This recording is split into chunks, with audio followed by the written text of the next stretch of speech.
Good morning, Megan. Your day didn't start with coffee. Tom felt sick again. When he went to the kitchen for a drink of water, he fainted, hitting his head when he fell off the stool. The result was a busted lip and a pool of blood. Tom, wake up. Megan yelled. Son, can you hear me? But Tom didn't move. His breathing was barely audible. She lifted his legs and ran to get ampoules and syringes. When the injection was given, her son opened his eyes and looked around, not understanding anything. Did I fall again? Why am I covered in blood? He asked. Thank God you woke up quickly this time, Megan smiled. Yeah, that's a lot of blood. I'm going to be late for work again. Megan, who worked as a hospital nurse, recently turned 45.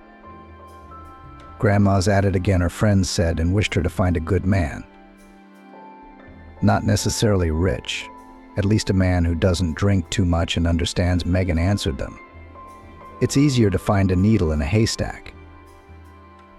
Everyone turned to the young nurse Amelie, who was considered the first beauty of the hospital. Who do you think you're pitying? Claire, a single mom like Megan, and also an old friend, flared up. She changes men like a glove and chooses the richer ones. She's sneaky, lives in a fancy house. Some daddy pays her rent. Unscrupulous bastards, Claire exclaimed. And I feel sorry for your boyfriend, because he's 20 years old and should be getting a job. But he has no strength at all. Why are you doing this? Why? Some people get everything: health, beauty, male attention, money. And others get nothing. It's so unfair. Claire's lips quivered with emotion, and Megan had to put her arms around her to comfort her. It was loneliness that had brought them together. Amelie and the quiet Marinochka were whispering their dislike. She was too proud, pure, and impatient. Megan, on the other hand, was simply adored by the elderly women who were bedridden after surgery. They eagerly awaited their favorite Megan to take over. Who would load their pillows, make their beds, take them to the restroom, and spoon-feed them. And she did it all without squeamishness, without resentment, with compassion for human pain. Our Marinochka has golden hands, told one newly admitted patient. She will comfort and support everyone. And her salary is, pennies. And it makes no difference who is in front of her, poor or rich. She finds the same approach to everyone, cares for them in the same way. Recently, a man was discharged from the next room. He was thrilled with the way Megan helps people here. There's only a handful of people like her left in the world. Megan would blush and wave her hands in the air when she heard praise. Oh, really? It's my job. And the work just need to do on conscience, so that then not ashamed was not ashamed to look people in the eyes. And patience slipped into her pocket candy, or apple, wanting to somehow sweeten the hard work of the nurse surgical department. Megan, there's a phone call for you. Christian's on the phone, the nurse on duty shouted down the hallway. It's urgent. The chief of surgery was a serious and busy man. He never took his staff away from their work for nothing. That's why Megan's hand shook with excitement when she heard that she was called to the phone. And it was urgent. Why is he calling you personally all of a sudden? Claire asked. Oh, I don't know, Megan said, frightened and pale. Tom's been undergoing extensive tests this week. Maybe they found something scary. I'm going to faint, Megan mumbled. Oh my God, I'm so tired. The patients fell silent at those words and watched with regret as their favorite patient hurriedly washed her hands and ran out of the room. Hello, Christian, this is Vonson. Megan, she said into the receiver, her lips tightening into a lump of fear. Is there something wrong with your son? Tell me. No, there's nothing wrong with the young man. Tests, like an astronaut, laughed the superintendent. I'm sorry to scare you, Megan. I have a confidential conversation with you. Come see me, it's urgent. What's up? Claire asked when Megan hung up.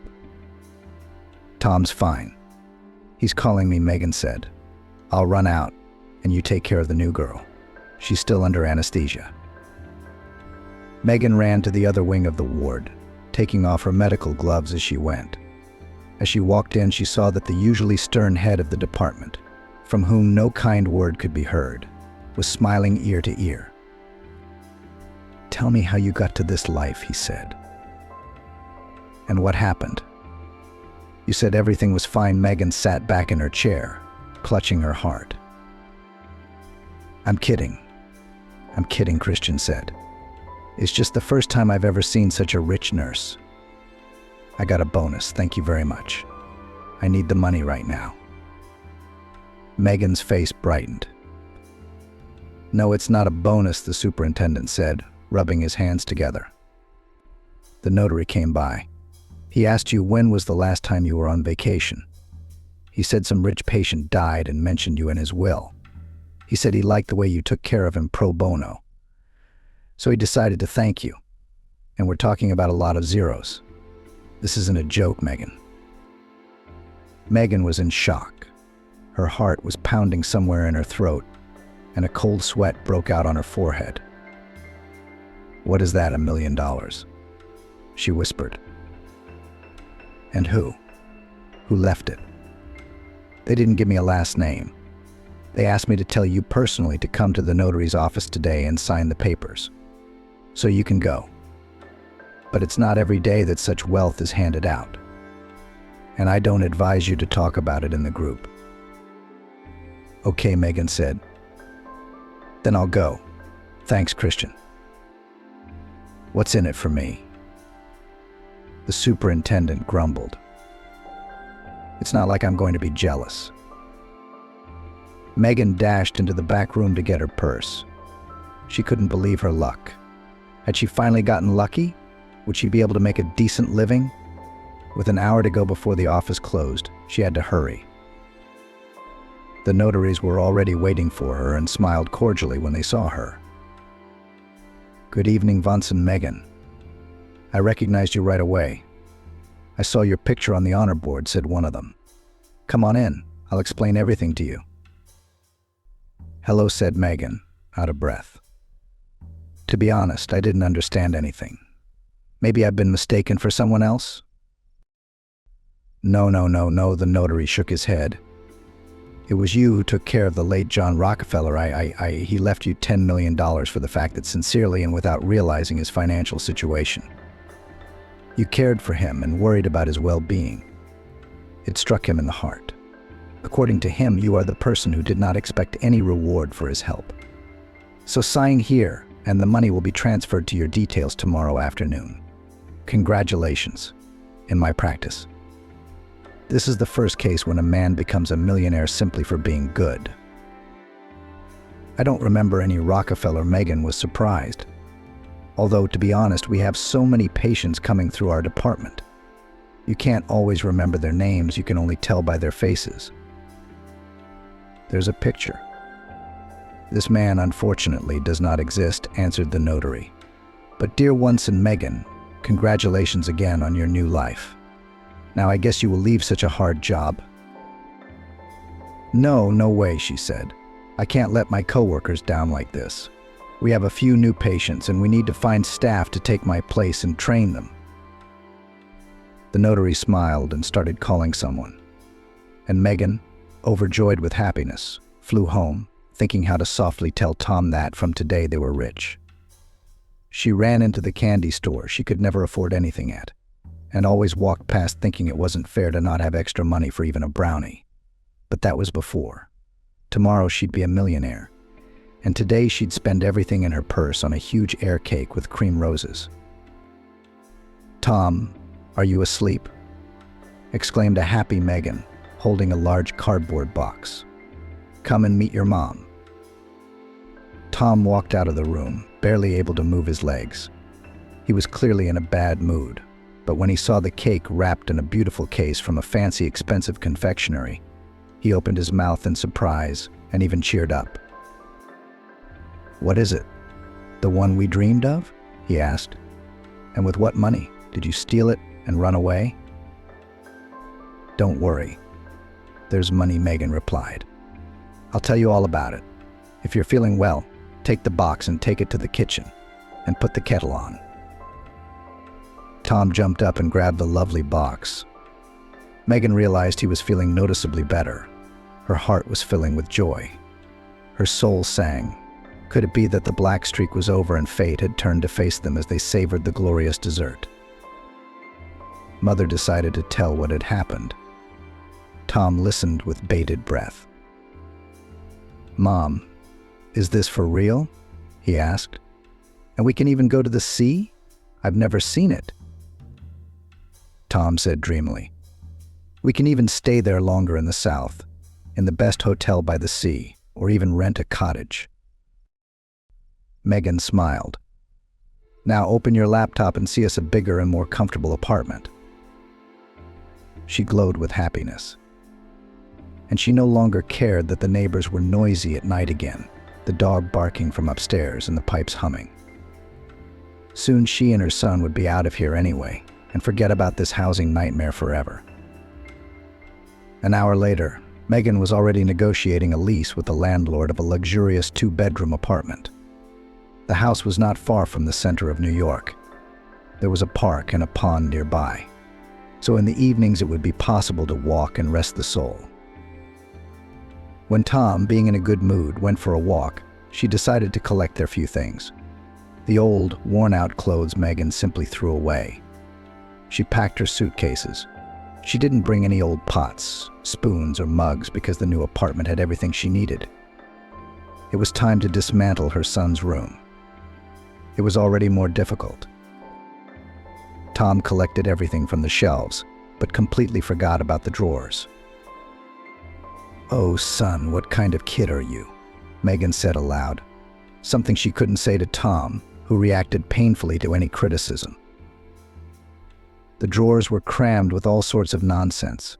She began shoveling out the trash by the handful and came across a neatly collated piece of heavy paper. Unfolding it, she read a strange message, clearly addressed to her son. "I know the whole truth about you. Who are you trying to deceive? And why would you do that? You're healthy and you're lying about a made-up illness. Aren't you sick of this game? I've seen it all. Your life is built on lies." Megan reread the note again, but again she didn't understand anything. Some man was blackmailing her son. But why? More importantly, who wrote the revealing note didn't identify themselves. The blood rushed to her head with excitement. Her heart beat furiously. Her hands trembled. "Stop," Megan said to herself. "Don't be hysterical. Tom can't lie to me like this. That's not how I raised him. And it's not realistic to pretend to be sick for a year. This is ridiculous. It's another hoax." And with those words, the strange note also went into the trash bag. Megan decided not to emphasize to her son that she had read the mysterious message. She started cleaning up. But the thought of the anonymous message still lingered in her mind. In addition, she suddenly remembered that strange man about her age, who stood and reluctantly searched for something near the garbage cans. Obviously, it was a vagrant who decided to get a pair of pants and a sweater from the trash, which the locals neatly stacked on the edge of the iron boxes. But why did she remember him? Megan stood in the middle of the room and strained her memory. Ah yes, his old clothes went against his appearance. The homeless man's face was somehow too neat for a bum, and more importantly, well-groomed. And something else caught her eye, then his hands were clean. In addition, it seemed to Megan that the vagrant closely followed her where she went, where she came from. And so it went on for 2 days. She thought then that it was all just a coincidence, and the homeless man hadn't gotten in her way on purpose. But now, after reading the strange note, it all seemed suspicious. One thing she couldn't understand was why anyone would want to follow her, putting the intrusive thoughts out of her mind. Megan set the boxes and suitcases of belongings out front and called the movers. Tom was due back soon to help her with the move. Tom stood at the doorstep with 2 acquaintances and a pretty girl. "Mom, I'd like you to meet Emily, my fiancé," his son blurted out. "Nice to meet you, Emily," she smiled. I'm Megan. Tom, have you lived here before? The girl was horrified. How can you live like this? It's unbearable. My mom and I didn't have the money to rent a better apartment, let alone buy one, the son said, seeing how offended his mom was. Not everyone's parents work for big corporations. Besides, I'm fatherless. I'm sorry, said the beauty, realizing that she had said too much. It's okay, it's not that big of a problem. Megan waved her hand, proud that her son had stood up for her. And Tom and I are working things out. We're finally moving. Did they give you a raise or find a treasure? Emily asked snidely. Not guessing, Megan replied, ignoring the tactlessness of a young woman who didn't know any money problems. Life's difficulties. Now let's grab a box and go downstairs. The car will be here soon. It was obvious that Tom was embarrassed in front of his mother for his fiancé's behavior. And Megan felt sorry for her son. That's why she didn't show that she was a little offended. She didn't want to spoil the mood on such a joyous day. Tom was pleased with the new apartment. The 3 spacious rooms were filled with exquisite furniture. The bright kitchen was the size of their former single room and was equipped with all modern appliances. Moreover, from the kitchen there was an exit to the sunny terrace, which was decorated with miniature trees and huge vases with flowers. There was also a garden swing and a rattan table with the same chairs. Wow, Tom said, admiring every little detail of the house. We even have a fireplace. Look, this will be my room, said Tom. You can have any room you want, son, Megan said. And if we like it here, the owner is ready to sell us this apartment. We'll take it without looking, Tom exclaimed. Not looking. I can't, Megan said. What if the neighbors are bad or worse? There'll be some pitfall. We'll get settled in and see if there's a better place. What's there to think about? It's got a jacuzzi. There are so many buttons, it's like a spaceship. Tom didn't listen to his mother. The poor guy was breathless from such luxury of care. He wasn't just glad, he was truly happy. Megan leaned against the bathroom door and watched as her son, once weak and slumped, now seemed transformed, energetic and cheerful. Where did all this come from, Megan thought. She was afraid that Tom would give his all to the apartment inspection now, and then lie down again, lose his strength, get dizzy for days. And again the ambulance, and again the hospital with bewildered doctors who didn't understand why there was such a discrepancy. His vitals were normal, but the man had no strength to walk down the hospital corridor. But that's okay, Megan reassured herself. There used to be free medicine, and now there's money for the best professors.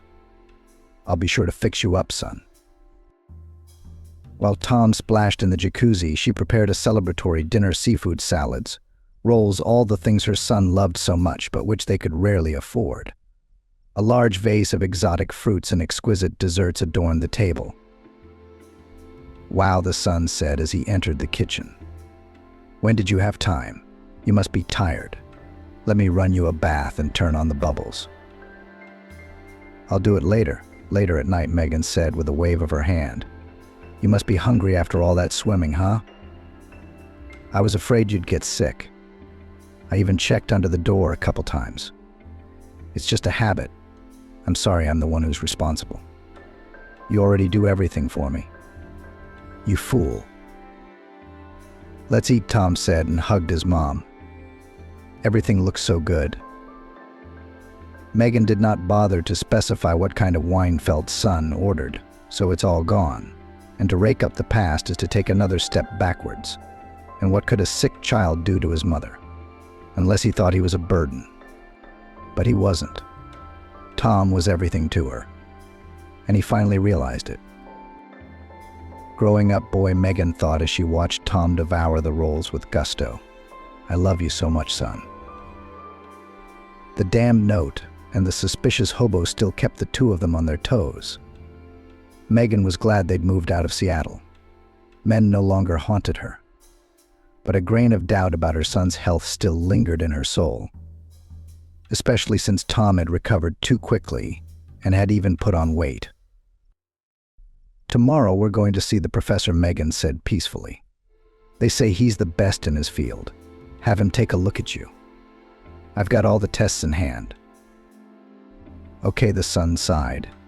He wanted to add something else, but changed his mind. "Young man," said the elderly professor with the white beard, looking slyly at Tom as he escorted Megan out of the office. "They say you refuse to get well. You shouldn't, sir, you shouldn't. You know, health is the most luxurious of treasures. It's irreplaceable, and I see you're squandering what nature has bestowed on you. What's the matter? Why don't you want to be healthy?" "Don't tell Mom," Tom muttered. "She'd be upset. I did something stupid once, and now I regret it. It's all down here," and he pointed to his head. "If the roof leaks, there's no point in changing the floors. Do you understand me? You'll live to be young. Get your mother." When Megan came in, she was expecting some kind of judgment from the big-name doctor. That's why she was so tight. "Why are you, my dear, so shrunken?" said the professor. "No need to worry. Your son is healthy. A little peculiar, but healthy as an ox." "But then why these dizzy spells? Constant weakness, fainting? I can count the days of peace I've had in the last year on my fingers. He's always sick," Megan wondered. "It'll get better," the professor looked at Tom with a sidelong glance.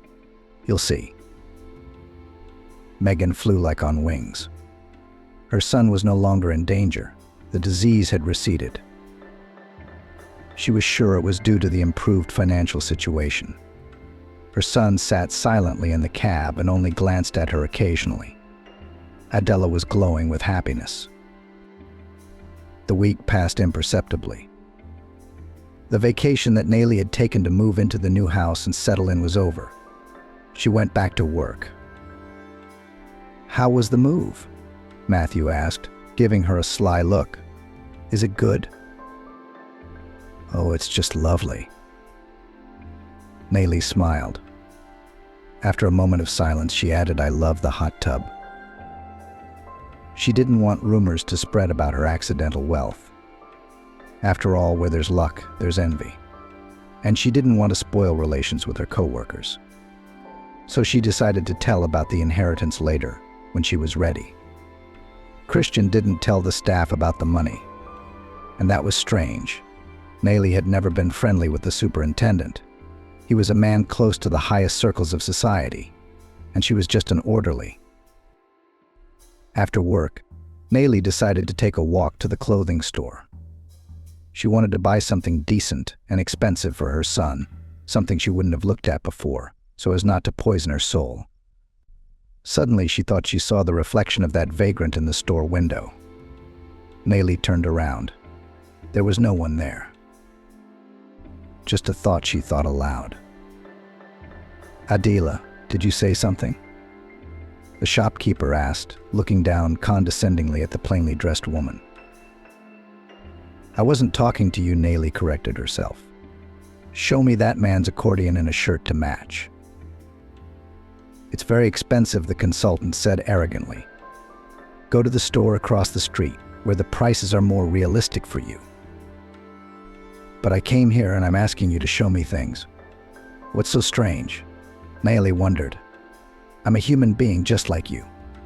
2 arms, 2 legs, a head and a torso. Why do you refuse me?" "This is not a store of your level. Go away. You're embarrassing the regular customers," the saleswoman said. And indeed, Nayli was being stared at by a pair of rich men, a young maiden holding the hand of an elderly dandy. Emily, the stranger, froze with her tie in her hands, and her elderly companion, as she called him, smirked contemptuously as he looked Nayli over from head to toe. "It's your customers that embarrass me," she said firmly. "Go and get me what I ask for," Nayli said firmly. "You are a salesperson, that is, a service person, just like me. Is it my job to judge people by their clothes? and I need a couple of good quality t-shirts. So, without trying them on, tried to justify the seller. I have a good eye for detail, Nayli smirked. I'm buying for my son, whom I raised from diapers, not for my grandfather's lover. The girl shuddered and turned away. And Nayli, squaring her shoulders, satisfied with the victory of justice over snobbery, went for a walk around the city, waving a branded bag. But something still marred her joy. She felt someone's gaze on her back. She paused, as if examining something in the bag, and then turned around sharply. The vagrant, who at that moment looked out from behind a column, flinched to a restaurant. Matthew answered easily. But I have to make a quick stop first. While I answer your question, the thing is, Tom is my son. Yes, I know you adopted him. When my father found out he had a grown-up grandson growing up poor, he was furious. He blamed me for everything, said I was responsible for his only grandson going to an orphanage. I used to have a fiancée, but it happened that my competitors were after me, and I couldn't marry her so as not to jeopardize her. So I suggested we split up for a while, go abroad, but in different places. She took offense and refused. She didn't tell me she was pregnant. My Helene had no close relatives she could rely on. I put a lot of money in her account, but she paid it back. And then she died in childbirth. I was told my son was in an orphanage. When I came back from abroad and found out that my fiancé had died, apparently you had already adopted Tom. They refused to give me a name and address, Matthew continued. You can't imagine how much I've suffered over the last 20 years. Then one day I got drunk and told my father. I've never seen him so angry. He yelled at me and threw me out of the house. And then his men found out about Tom and you. Dad stayed out of your family. He was wiser than me. I gave myself away. But you see, maybe he's right. I'm a fool. So Daddy decided to make things right for you in an unusual way. But how is that possible? Megan marveled. Did the notary know about the affair? Of course, Matthew nodded his head. Your boss knows about it too. Why do you think he's keeping quiet about the inheritance? He was well paid. Is that why he's been looking at me so strangely lately? Megan exclaimed. Then suddenly she was startled by her own thought. What now? You're going to take my boy away from me. What about me? He's my son. I didn't give birth to him, but he's my soul. How can you do that to a mother? You're going to lure Tom to you with money. Calm down. Matthew said, no one's going to steal a child, and in such a vulgar way. We'll just tell him the truth. That's all. I don't think he can take that kind of blow. Megan worried. Tom's in poor health. You don't know how sick he is. Now that's more about it, Matthew said. The thing is, he's perfectly healthy. And maybe he is, Megan exclaimed. He faints all the time. Don't listen, Matthew said impatiently. When I was pretending to be a hobo, I was able to find out a few things. Your son was in a relationship with a girl, and her name was Emily. Tom told her he wasn't sick. He was just pretending to be sick. He didn't want to help you go to work to spite you, because I'd be idle until my mother snapped and told me the truth, and you tolerated it and kept quiet. But why is he torturing me? Megan asked. He knew he wasn't your son, Matthew explained. I kept waiting for you to admit it. Told Emily that I'd decided to get back at you for not telling me. I'd watched you suffer, and I'd suffered with you, but I'd never admitted it. I guess he's proud. Not only that, ironically, he didn't recognize me at all. Even though I was sitting next to him, begging from passers-by. Imagine he gave me money, a millionaire. I was so proud. He has a good heart, but he's a very proud young man. Emily's the dangerous one. Why? Megan asked. My heart really did twinge when I saw her, too. But then I thought she was just a little arrogant and out of touch, Because it was Emily who put our son, up to the crime. She persuaded him to rob me for all the good stuff and run away to America together. Megan's heart nearly jumped out of her chest. How dare she put Tom on trial? That's why we have to talk to him gently. You know, you can't torture a guy in love. I've been in love myself, Matthew said, putting his hand on Megan's arm. He loves you, and you, as his mother, have to guide him gently in the right direction. If we let this moment slip away now, it's a lost cause. Oh, I'm so scared. I don't want to go to any restaurant. I'm going home. I'll talk to Tom, Megan said. No, we have to call him somewhere he hasn't been. Then he'll hear us, Matthew objected. In a familiar environment, he'll just shut down. That's why I'm taking you to the most luxurious restaurant. But I'm not dressed for it, Megan snapped. You found the problem, Matthew laughed. Why do I have a chain of expensive boutiques? First we'll dress you, and then we'll dress me. Otherwise you'll be ashamed to walk with a tramp.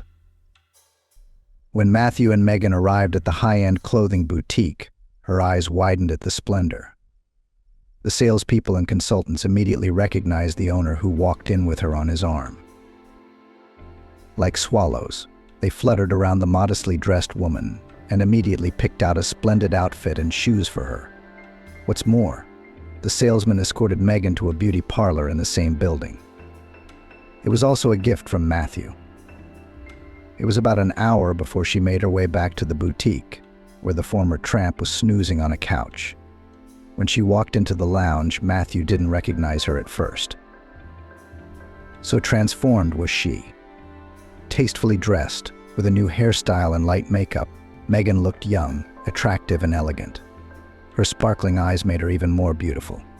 Matthew couldn't help but admire this beauty untouched by the plastic surgeon's scalpel. "You're a beauty," he exclaimed. "And yet how little is needed to be happy. You've been given a fortune worth of clothes, not counting the services of stylists and beauticians." "Yes, that's nothing," Matthew said, not taking his eyes off Megan. "I guess it's my turn to get cleaned up. Where did you say you were wronged?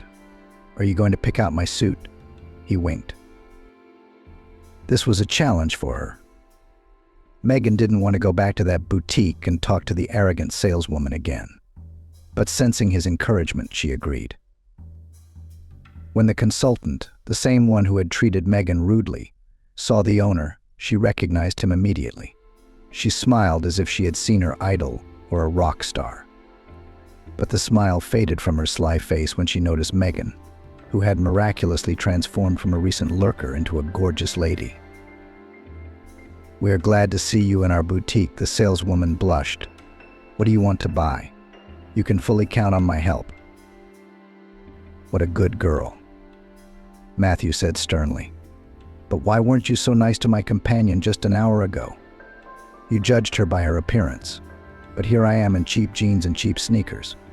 Well, why did you deny me the purchase?" "Well, I know you," justified the seller. "Do you have to know every customer in order to serve and sell him something?" "No," the consultant mumbled. "You can look for another job," Matthew said. "You humiliated my friend. It's unforgivable. Go on, we'll take care of this." Megan stared at the two men with her eyes wide open. No man, not counting her son, had ever stood up for her honor the way Matthew had done today. She looked at him in a completely different way. After Megan picked out Matthew's fine suits and shoes, they went to the restaurant. A table was reserved near a huge goldfish tank, and Megan couldn't help but stare at these beautiful creatures. "It's my favorite place," Matthew admitted, noticing that she liked it too. "It's soothing," she agreed. She nodded and looked at the menu. "The prices seem expensive," Megan whispered. "Let's get out of here before the waiter comes over." "You're so full of it." Matthew laughed. "First of all, I invited you, so it's my treat. And second, we should invite Jason here. Let him admit his mistakes. It'll be easier for him. And so should you. And lastly, I want to meet him. Do you know how much I want to hug him?" Before Matthew could finish, Jason called his mother. "Mom, where are you? Are you okay? I was worried at work. They said you were long gone." "I'm fine. Don't worry, I'm at the restaurant. Take a cab and come over." "There's someone here to meet you," Megan said cheerfully. "Who?" "Well, you'll find out.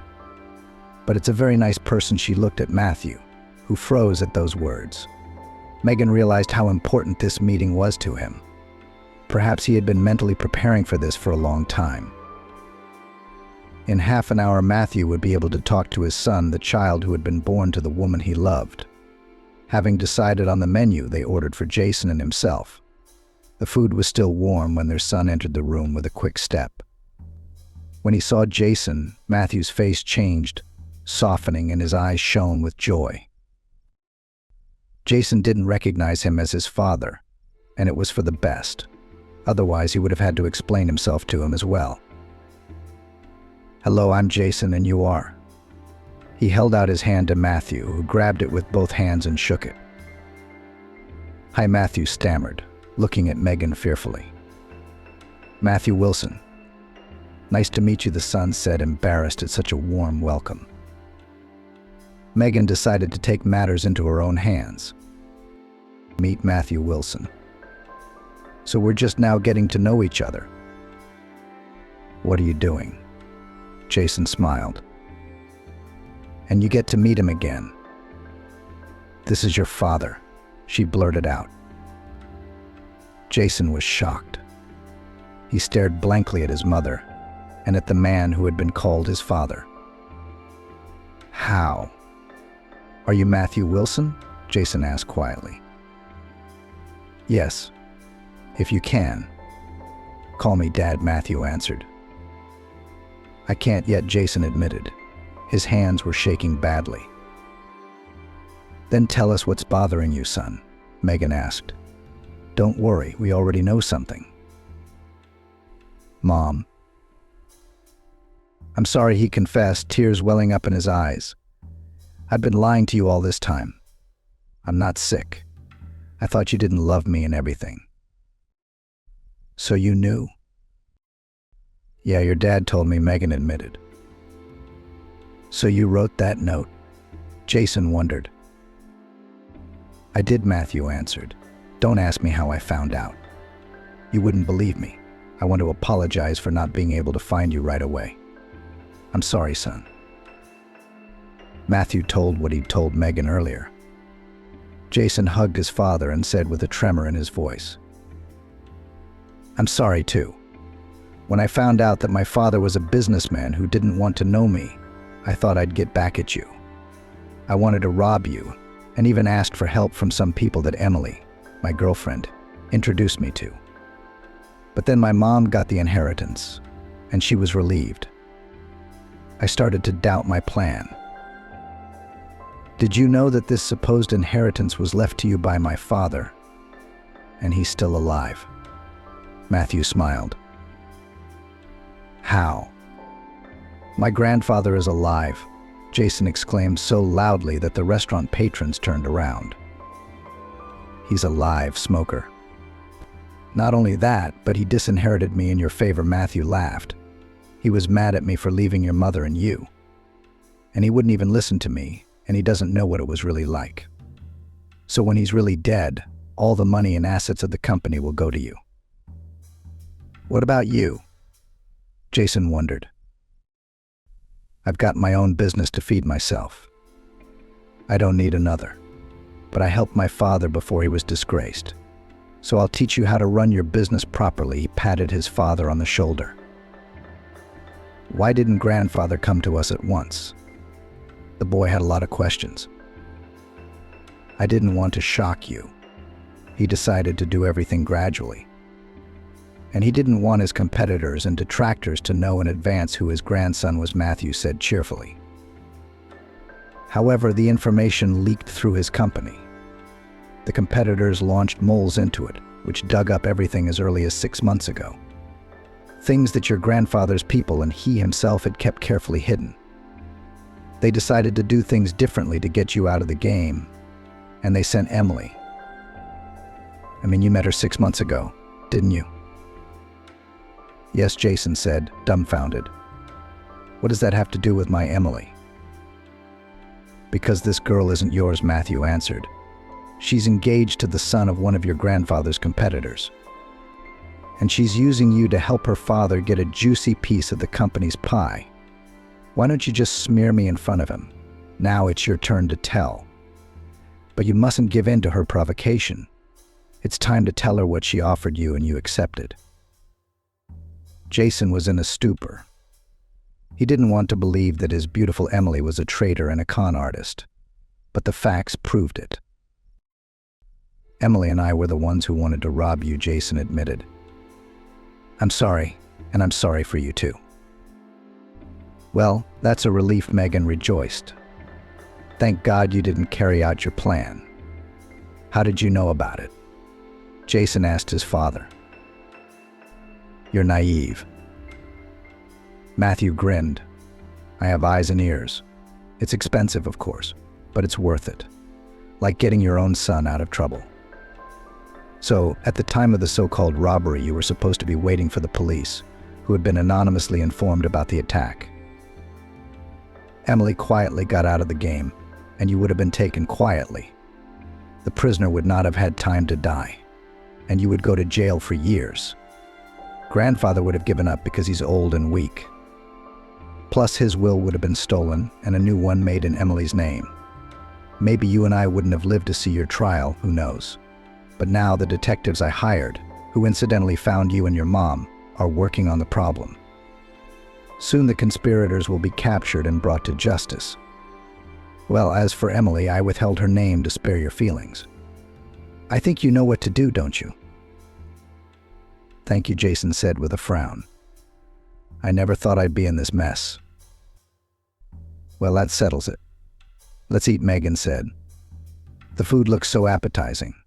Now that you two are together, we can relax a little. Jason and Matthew smiled and simultaneously fixed their bangs, combing their hair upward from their foreheads with their fingers. Blood is not water, Megan thought and smiled. Matthew didn't want to part with his son, but he was sparing his mother's feelings, who had been under so much stress today. I'll see you tomorrow, Matthew said, hugging his son and looking at Megan appreciatively. I'll introduce you to my father. It's time for us to get along.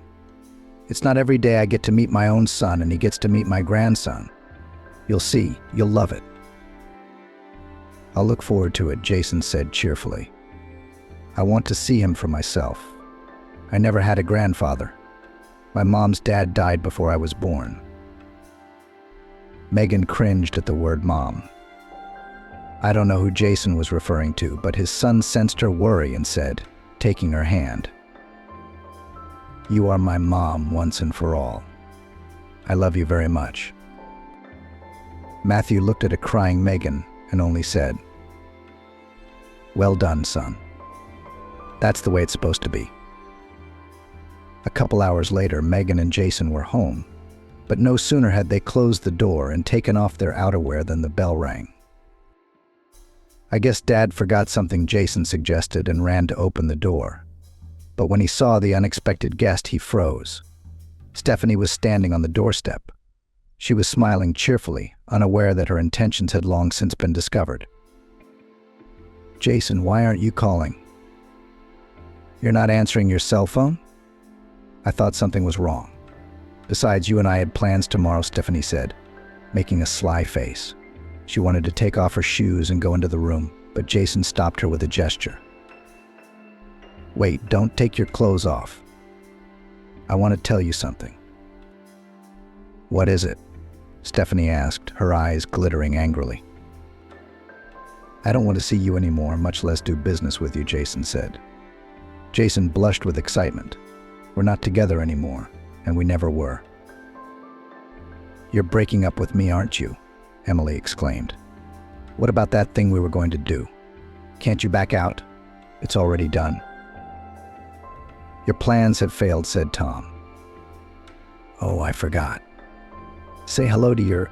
He didn't finish, slamming the door right in front of the astonished girl's nose. Megan watched in silence.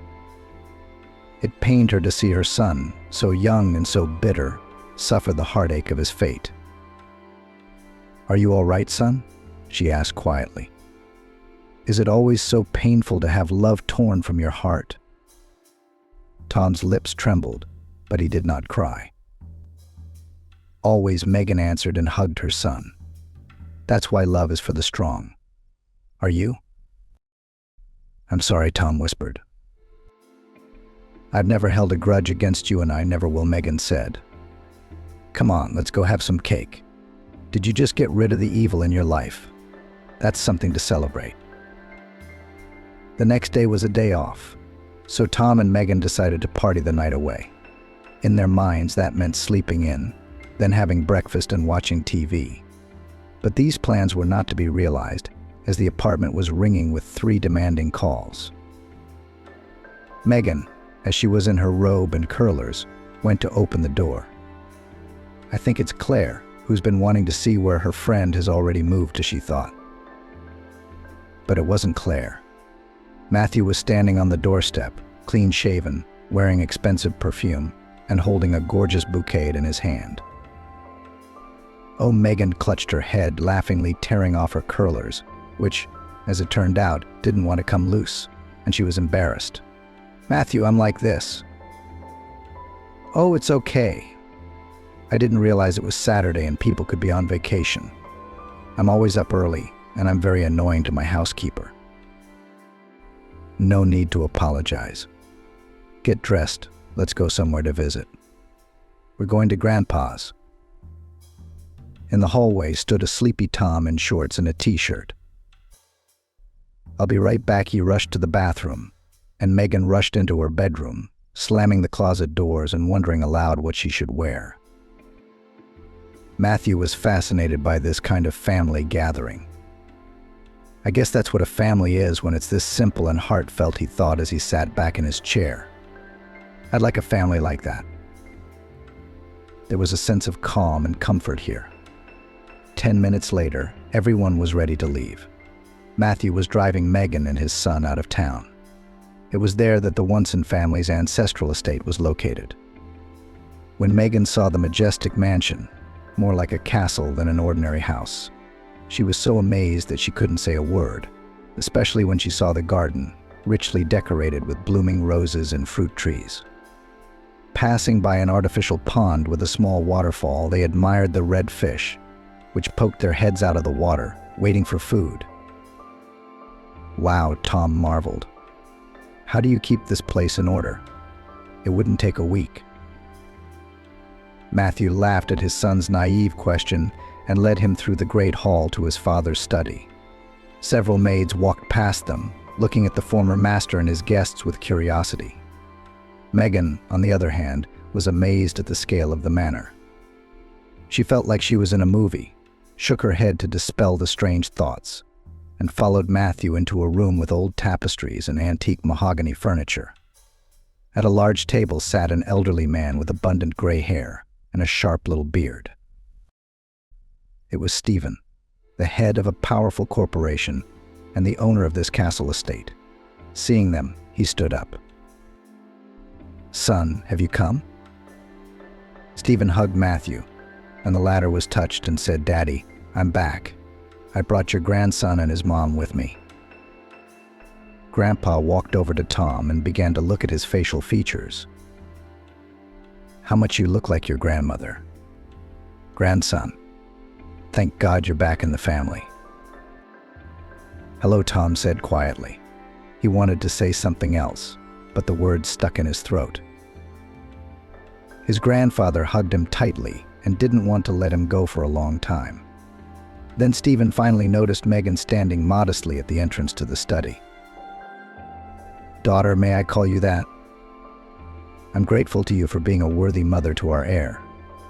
"Don't worry, I'm not going to separate you from your child," he said. "You raised him in hardship, and that's how you built his character. Call me father. Now you have a foothold in life, and my gratitude will be reflected in my will," Stephen added. "Thank you," Megan said, tears running down her cheeks. "I was so afraid you were going to take Tom. You already bequeathed me the money once. I almost lost my mind. It's all right, I don't need any more." Stephen laughed, and his beard shook in time with his laughter. "You're funny and beautiful. No wonder my son Matthew can't keep his eyes off you," said Stephen.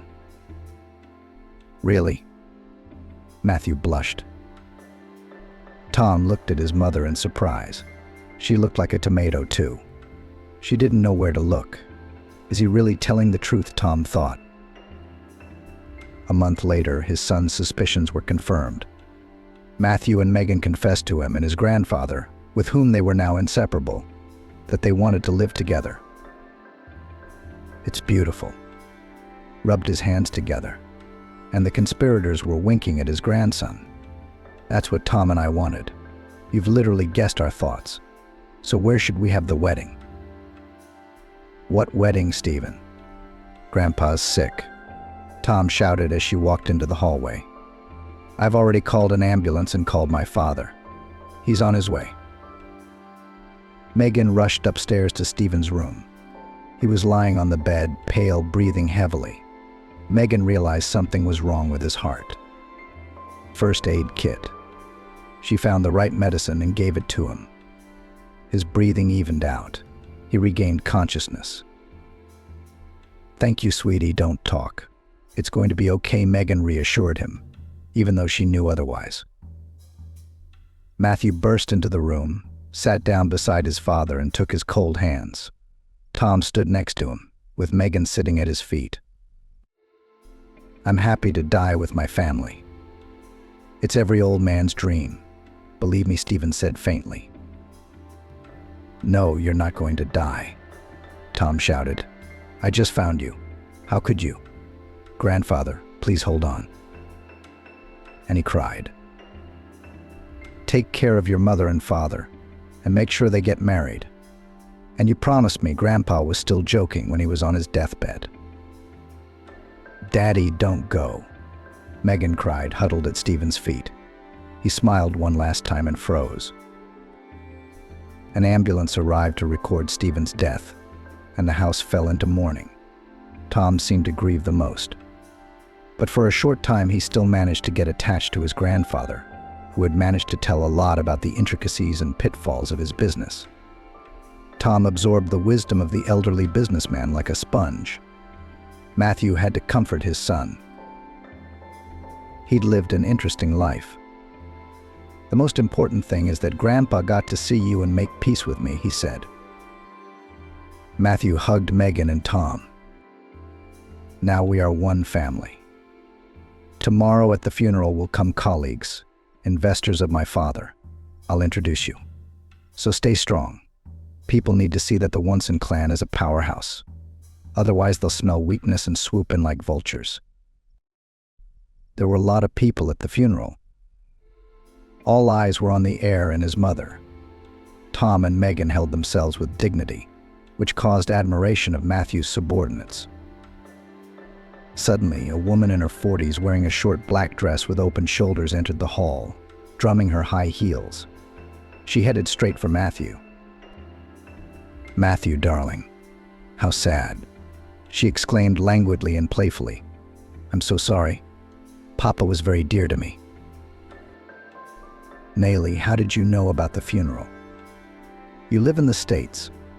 Who are you trying to fool? Everyone knows you left me for an American oligarch 10 years ago and went to Florida with him." "What's wrong, honey? How could I not come?" "After all, we were married for 2 years," the guest said in a deliberately loud voice, looking back at Megan. "That oligarch was. Why don't we start over?" "Don't anger God, Nayli. Are you at a funeral?" Matthew was outraged. "You're nothing to me. We're divorced. Do you remember? I've had another family for a long time. Sit in the empty chair if you want. It's a pity you can't kick out people you don't want to see from a funeral." Nayli realized that her first attempt to win back the wealthy heir to a huge corporation had failed, so she prudently backed off. "Well, Matthew, I lost this fight, but not the war," the pushy woman thought, and looked meaningfully at Megan. Soon Nayli went on the attack again, and stood closer to the coffin, shoving the friends of the deceased, ignoring the angry looks of the people. She would pry into Matthew's arms at the first opportunity. It didn't even bother her that he was talking to Megan, who was in shock at what was happening. Even though Matthew had asked her to ignore Nayli's behavior, Megan's heart was ready to jump out of her chest with jealousy. She was especially unhappy when Nayli had almost forcefully pulled Matthew into the hallway, keeping them out of sight. And then, getting a moment when Megan was alone, Nayli sidled up to her and whispered quietly. "Matthew and I are in love again," Nayli said. "We just made out in the lobby, so draw conclusions, old lady. Come to your senses. Who the hell do you think you are? One's position in society is not defined by one's role as a wife." And Nayli walked away, leaving Megan in a state of horror and intense resentment toward Matthew without saying anything to anyone. She grabbed her purse and hurried out of the ritual hall. "I'm sorry, but I can't do this," Megan thought to herself, flooding with tears. She ran down the sidewalk, not noticing the passers-by looking back at her. Megan didn't notice that in her haste she had crossed the road at a red light. Then there was a hard bang, and everything around her went dark. A person was hit. "Call an ambulance," shouted passers-by, but Megan could no longer hear their cries. In the evening, those who were scrambling around looking for Megan got a call at the Wonson family home. "Matthew, this is a call from City Hospital. You're listed in the contact list as someone close to Megan Wonson, so we called you. The thing is, Megan Wonson is in intensive care. She's in a coma. She was hit by a car." "How?" Matthew exclaimed. "I'm on my way." Trouble fell on his head one after another. Matthew and Tom hurried to the clinic where Megan was lying. Seeing her in her condition made their hearts sink. Tom was crying, holding his mother's hand. "Mom, don't give up. Live, please. I can't bear it if you go too." The attending physician entered the room. "The patient's spine is broken. She may be crippled, but she'll live. Don't worry. I just had to warn you. Can surgery help?" "I think so," the doctor replied, "but it will require expensive equipment." "I'll buy it," Matthew said firmly. "Let it serve others later." The doctor was happy. It was a dream come true. When Matthew and Tom returned home, Nayli was waiting for them. "Oh, my poor dears, I'm so sorry for your loss. How's Megan? Did she say anything?" "No, she's in a coma," Matthew replied sullenly. "How did you get in here?" "It doesn't matter, though. The doctor said Megan will wake up soon. And then she's going to have major surgery. I don't know what made her leave the funeral." "I mean, she loved Daddy so much," said Nayli. "But how many things can a woman think of? Maybe she got excited. Who knows? Let me stay here with you." "It's hard on you, isn't it?" "Do what you want," Matthew said tiredly. Tom didn't like this woman. He remembered that Nayli had come to his mother. But why? So he decided to keep an eye on the strange visitor. In the morning, Tom awoke to silence. No one had come to wake him with a tickle of his heels. Grief overwhelmed the lad, and he hastily dressed and went downstairs. Suddenly, he heard the front door slam. It was Nayli hurrying early to somewhere. Tom watched her through the window. After looking around, she got into her car and drove away quickly. It seemed strange. Tom didn't understand why he was worried. He was suddenly desperate to see his mom and make sure she was okay. So he called a cab and went to the hospital. "Your mom already has a visitor," said the nurse on duty. Oligarch bought her back from her master and brought her home. MP4. Emma didn't know her mother, and the woman left the girl to her father and herself went off to arrange her own better life, leaving no information about her location, no phone number, and no information about where Emma would look for her when the girl grew up.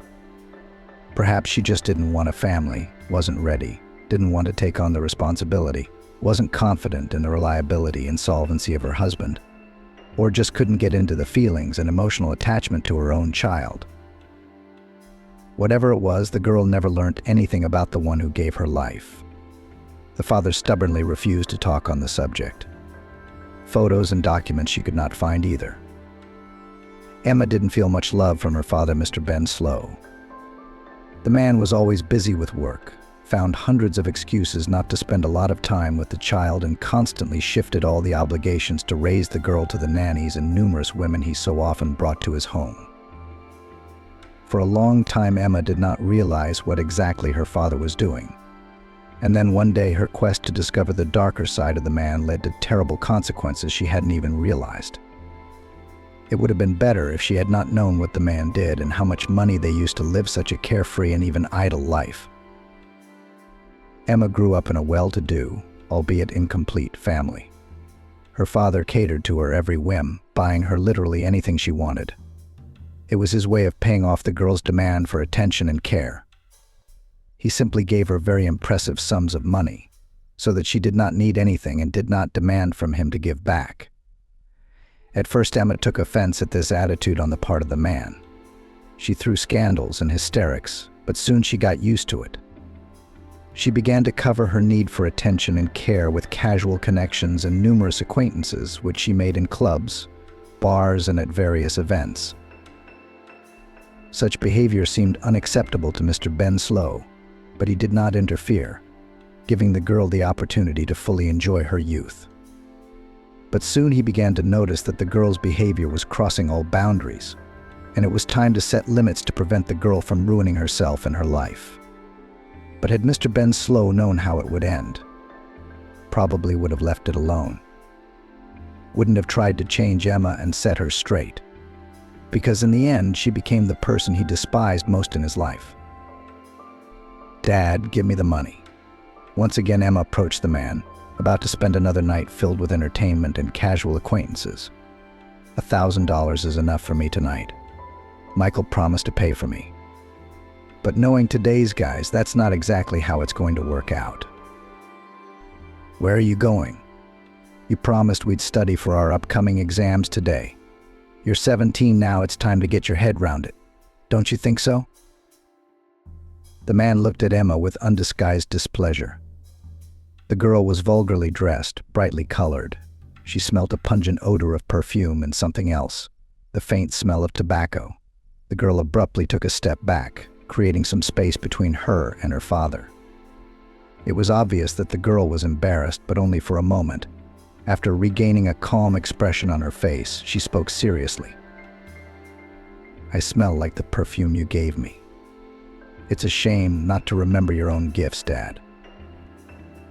She smiled predatorily, trying to make her words convincing. She knew very well that none of the gifts her father had chosen for her had been chosen by himself. He was always helped by the women he often brought home. "Will you give me the money?" Emma continued nonchalantly, staring at her father point blank. "You have to study for your upcoming test today. So, no. Today you go to your room and study hard. And after you've learned everything, we'll talk about your entertainment. Go. The sooner you get to the task at hand, the more time you'll have for your desires and entertainment." "But Dad, I'm not going to waste my time on something I won't need in my life." Emma took a sharp step toward the man, trying to sound as convincing as possible. "Why would I do that if I don't plan to work?"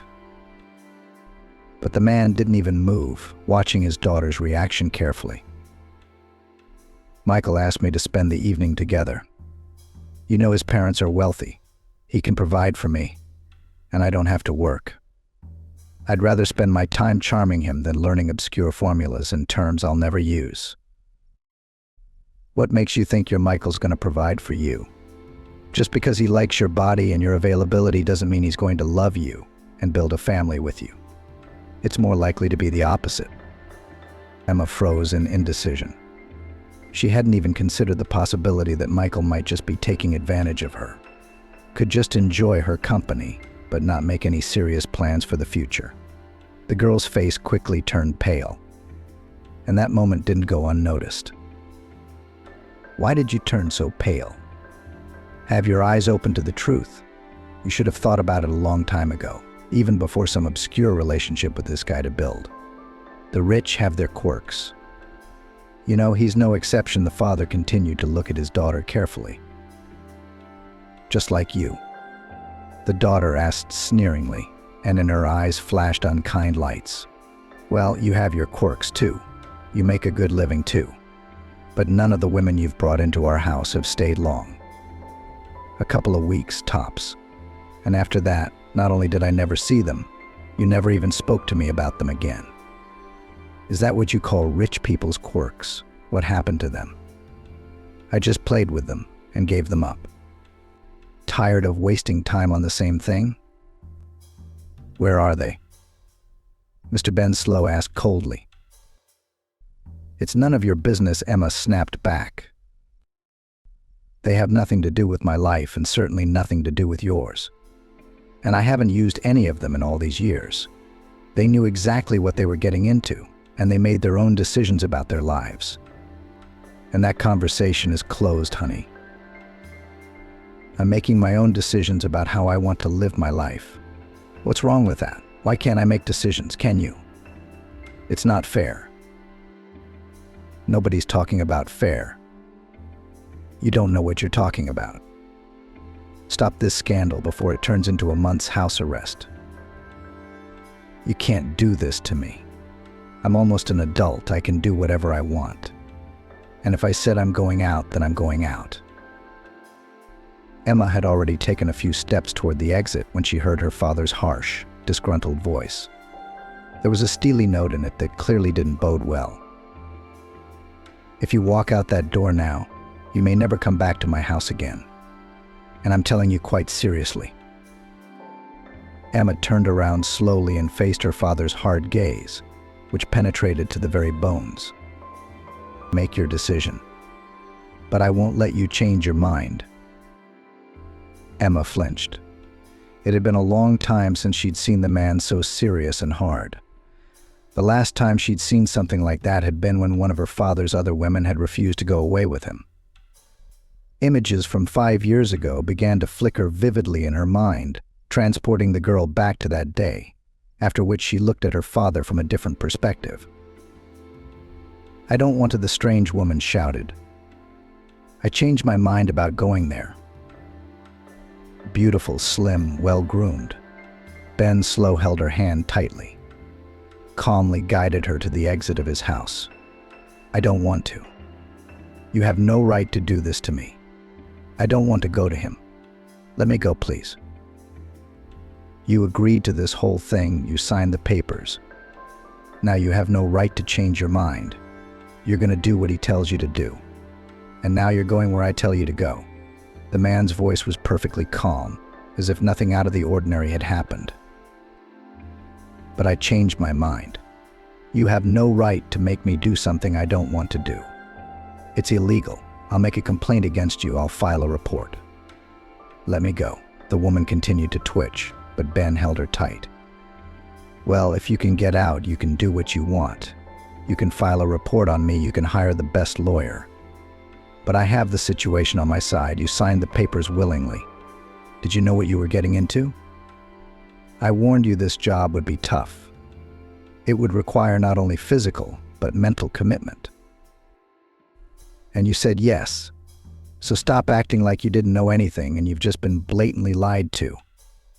Or now I will call the police and you will then pay me financial compensation for not honoring the terms of the contract you signed and with the amount I charge you. Your family will never settle. The last phrase sounded particularly threatening, making the woman shrink back with fright as she looked at the man. At that moment, Emma, who was only 12 years old at the time, came out of the room. The girl, uncomprehending, stared at the unfolding picture. She didn't hear the entire dialogue, but the words she heard that day lingered in her mind for a long time. Emma looked at her father carefully, but at the sight of his daughter, his gaze only grew sterner. Emma, go back to your room. We need to leave on business. I'll be home in a few hours, and then you and I will talk. I don't have time right now. His voice sounded stern and rough, much sterner than usual. Dad, what's wrong? Why is that aunt leaving too? You didn't like her either. You said on the phone yesterday that she was pretty. The woman exhaled sharply, shifting her gaze from the child to Ben. But the man remained unfazed even after his daughter's words. Emma, go back to your room, he said calmly. Doesn't this concern you? No, please don't go. The woman exclaimed and tried to take a step towards the girl. But Ben pulled her sharply back to the door. She'll stay with me, Father. He's acting strange. I'm scared. Don't leave me with him, the stranger pleaded, looking at Emma. You know how we used to play together, how much fun we had. Do you remember? Let's play with you again. Would you like that? Emma nodded her head uncertainly, but immediately caught her father's stern look, which made her want to hide from him. She took a step back, trying to put more distance between them. And at that moment, the stranger fell to her knees. Tears streamed down her cheeks. No, please don't go. You have no idea what your father wants to do to me. Don't leave me with him, she sobbed, trying to break free of the man's clinging hands. But she couldn't. Tell him to let me go. I want to go home. I have a daughter too. I can't just leave her alone. Please, I want to go home. The woman's voice broke into a scream. She wriggled and apologized, but she couldn't free herself from Ben's grasp. At one point, she sank powerlessly to the floor, seeming to accept her position completely. Emma, get back to your room at once, shouted the man, lifting the stranger to her feet and holding her up to keep her from sitting down again, and not to come out until I come back.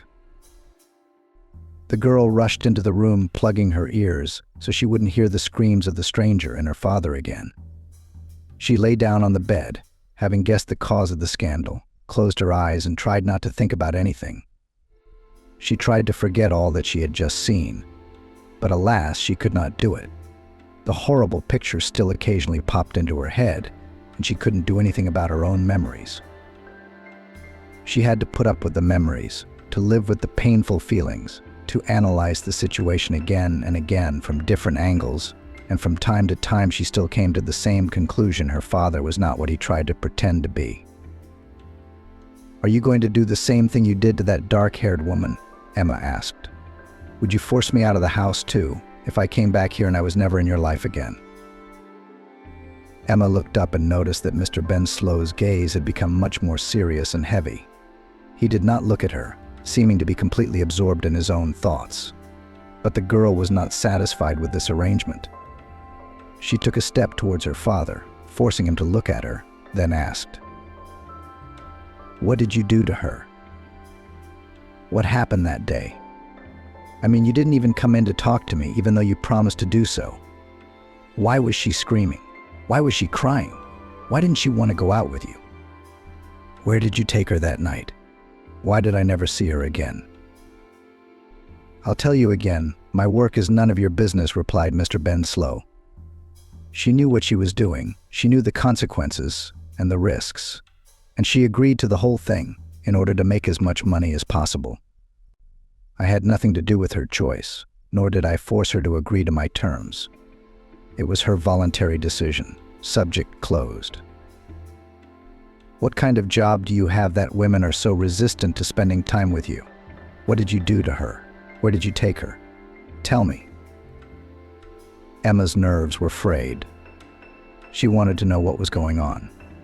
She wanted an answer to her question that had plagued her for so long and caused her dozens of nightmares. The man slowly moved closer to her, stopping a couple of dozen centimeters from her face. My line of work is none of your business, he said. Once again, you are not old enough to demand answers to such questions from me, and you are certainly in no position to judge me. How dare you speak to me like that? Emma exclaimed. I am not your slave, you are my father, and I have the right to speak to you as I see fit. And you must obey me. Go to your room, the man shouted, no longer holding back his frustration and anger. Emma stood still and glared at her father. She wasn't going to obey him, wasn't going to bend to his demands again. Anger and hatred boiled up inside, forcing her to stand still, despite all the possible consequences of such a decision. "Don't test my patience," his father said through gritted teeth. "Don't forget that I control my life and your future. Don't make things worse for yourself." "What will you do to me? You only say you're so brave. Don't you talk to me like that." The man grabbed his daughter by the arm and dragged her towards her room, completely ignoring her resistance and resentment. "You will live your life the way I tell you to. You will obey me, you will respect me. Enough of your childish whims and discontents. You're out of control. So we'll work on your re-education, my dear." The man pushed the girl sharply into her room and shut the door. "God forbid you leave your room before your punishment is over," he shouted. "I swear I can only sympathize with your plight. I advise you not to test the truth of my words, if you want to enjoy a free and independent life in the future." Emma heard the key turn in the lock. Ben jerked the door open, making sure the doors were closed. Afterwards, he left somewhere. Emma collapsed onto the bed. Pain, incomprehension, a feeling of utter helplessness. Tears streamed down her cheeks. She wanted to hide, wanted to stop feeling anything at all, just so she wouldn't have to go through this state over and over again. Emma had always known what didn't come first for her father. Always realized that he wasn't such a good man. But the girl couldn't even imagine what exactly her father was doing. And perhaps it was better that she didn't even know about it for longer. The way she had to get acquainted with her father's profession would not be in her worst nightmare, and Emma would have to experience it all for real. The girl did not notice how she fell asleep. She awoke to a persistent knock at the door. After opening her eyes and lying under the insistent knocking for a while, she went to the door and pulled on the doorknob. It wouldn't budge. And then the memories of the previous day came back to her mind. Sighing, she spoke out. "I can't open the door. You're the one who locked me in here yesterday. In case you've forgotten." Me came a familiar male voice. "I don't remember being here last night. I thought you spent the whole evening alone last night." Michael, is that you? How did you get here?" The girl's voice became agitated. She couldn't imagine what her father would do to the guy if he saw him in his house. "You need to get out of here right now." That's the first time I've ever heard of thanking a savior like that. "Oh well, I'm not mad at you, baby. You better tell me how to open this stupid door for you." "Get out of here." The girl's shouting made the boy stir. He made an instant decision and looked menacingly at the man in front of him. "I will only leave if you let her out. Otherwise, I'm staying here. And I remind you, boy, that you trespassed into my house when I wasn't here. Trespassing, defacing my property, and possibly kidnapping my daughter. How happy do you think your father would be if I called him now and told him what I just told you? And he'd love it if he got a call from the police station, where you'll be taken at my first call." Mr. Ben Slow took a threatening step towards Michael, which made the boy recoil sharply. So brave in words and such a coward in real life. "Get out of my house. This is your last chance. From here you will go out only with the police." The man took another step, and at that moment Michael rushed to the exit. At the door, he turned and shouted after Mr. Slow. "I'm not going to let this go. Everyone will know about your cruelty and the way you treat your daughter. I'm leaving now, but that doesn't mean I'll admit you're right." He walked out the door, slamming it shut.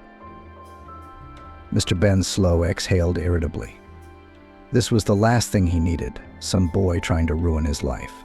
He walked back to his daughter's room, wanting to clarify what was going on.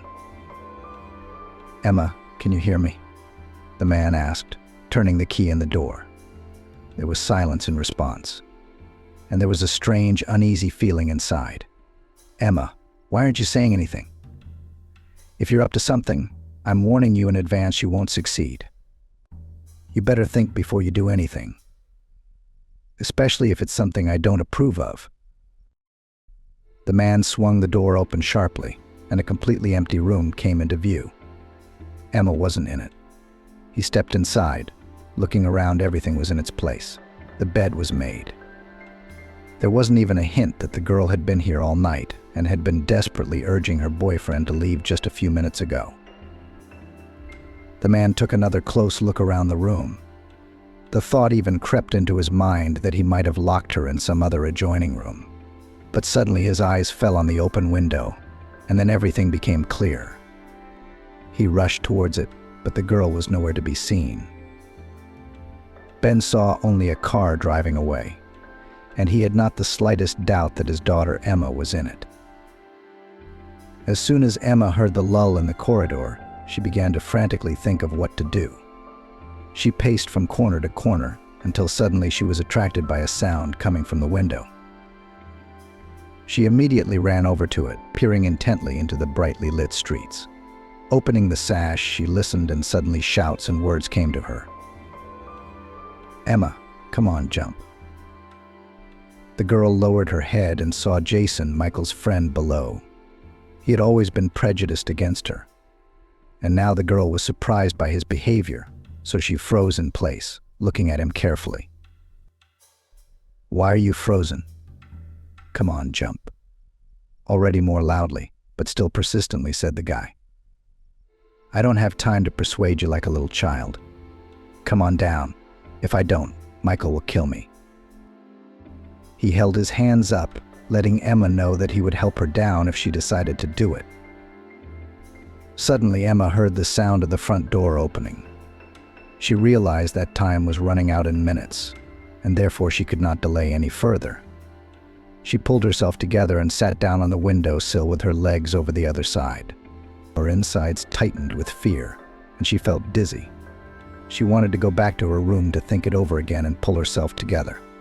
But at that moment, the front door slammed shut, and the guy from below whispered, "Come on, jump. There's no time. Your dad's coming back and you'll be grounded for the rest of your life. Jump." Inhale. Exhale. And Emma was flying down. She closed her eyes, forgetting to brace herself or at least cover her head with her hands.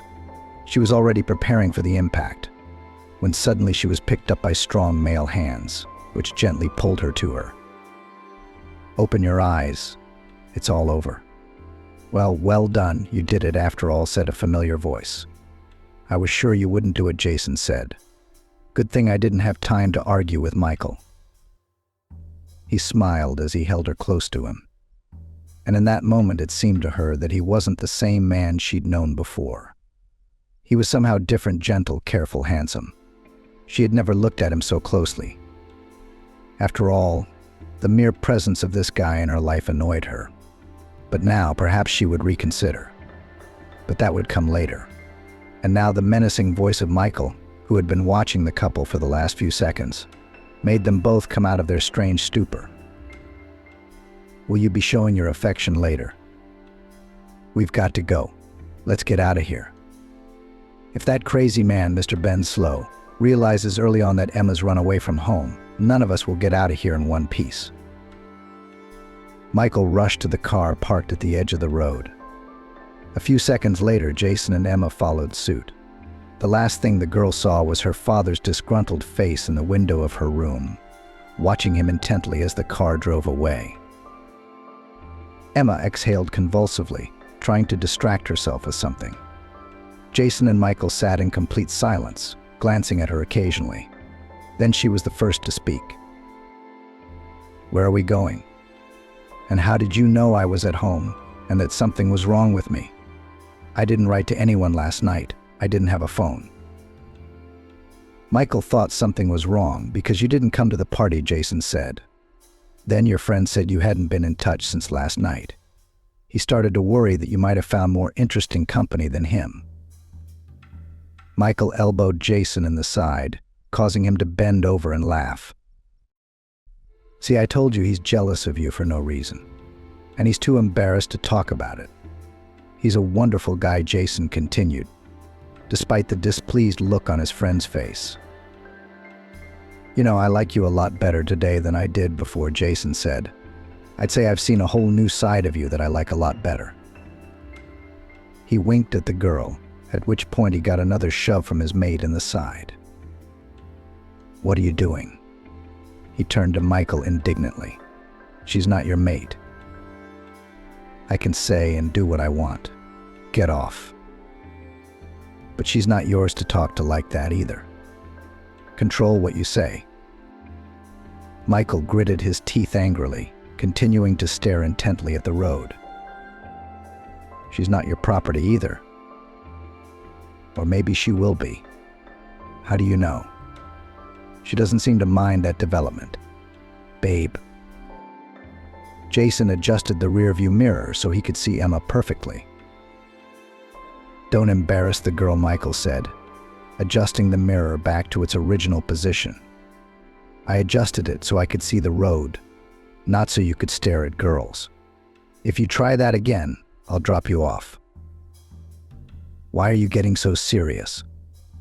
Last time you adjusted your mirror so you could stare at girls, and now look how proper you are. If you don't like her, don't look. I like her, so back off. Jason went back to adjusting the mirror so he could see Emma. This time he noticed the puzzled look on her face. She lowered her eyes to the floor, and it was obvious that this conversation wasn't making her feel very comfortable. Jason winked at her, trying to relieve some of the tension. At that moment, however, Michael stopped the car abruptly and turned to his friend and spoke in a menacing and displeased voice. Get out of my car, I've already warned you. I was completely serious. He looked at Jason, savoring his confusion and helplessness. I told you you're walking from here. Michael, stop acting like this. What's gotten into you? Emma exclaimed. I warned him. Get him out of my car. I'm not going any further with him. He didn't even look at the girl, but kept staring at Jason, who was in no hurry to get out of the car. I'm not going any further without him, Emma said, even to herself. Stop acting like you're sworn enemies instead of friends, especially since you found an insignificant topic for argument. Stay out of our squabbles. I can take care of myself, Jason snapped.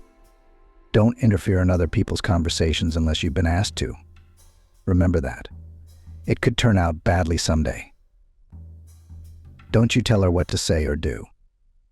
Michael shouted at Jason. Don't you tell me what to do. I'll figure out how to behave myself. It looked like a fight was about to break out between the boys. Emma didn't know how to defuse the situation, and then she hesitated, not wanting to be the cause of a bigger conflict. She glanced at one and the other, trying to see who would be the first to give up. But both guys continued to devour the opponent with their gaze, and so aggressively that the girl became afraid. Please, let's move on. Let's not quarrel, the girl pleaded, saying the words so quietly that nobody even paid attention to her. Please, guys, stop this argument, she said more insistently. And at that moment, Jason opened the door. Wait, where are you going? We're moving on together. Right, Michael? Emma looked fearfully at the other boy, hoping for a peaceful resolution to the conflict. But her hopes were in vain. Let him go. I don't need that kind of traveling companion in my car. I don't want to spend time with him myself. I don't see the point. So have a good day, Michael. Emma, let's go. I'll call a taxi. We can go to my house or the nearest hotel. She's not going anywhere with you. I'll remind you that I'm the one who came for her. Michael exclaimed, moving dangerously close to Jason. But Jason shoved him away. And I'll remind you that I'm the one who got her out of the house. So your plan would have been impossible without me. You couldn't get her out of the room, and I was the one who caught her under the window while you were cowardly running away from her father, Mr. Ben Slow. So she doesn't have to stay in that car with you. Emma could feel the atmosphere heating up. A little more of this verbal altercation would turn into a real fight. A decision had to be made, and the girl approached the door and opened it. "Where are you going?" "Stay where you are," Michael shouted, turning sharply to her. "You're the one who promised me last night that we'd spend the evening together, not him. Let me remind you that he despised you until today. You have no idea what he said about you. And you choose him over me." He was about to jerk toward Emma to hold her hand and keep her from getting out of the car. But at that moment, he felt a sharp pain in his shoulder from Jason's hard punch. "What the hell are you doing, puppy? Do you have any idea what I can do to you for standing up to my plans to get out of here?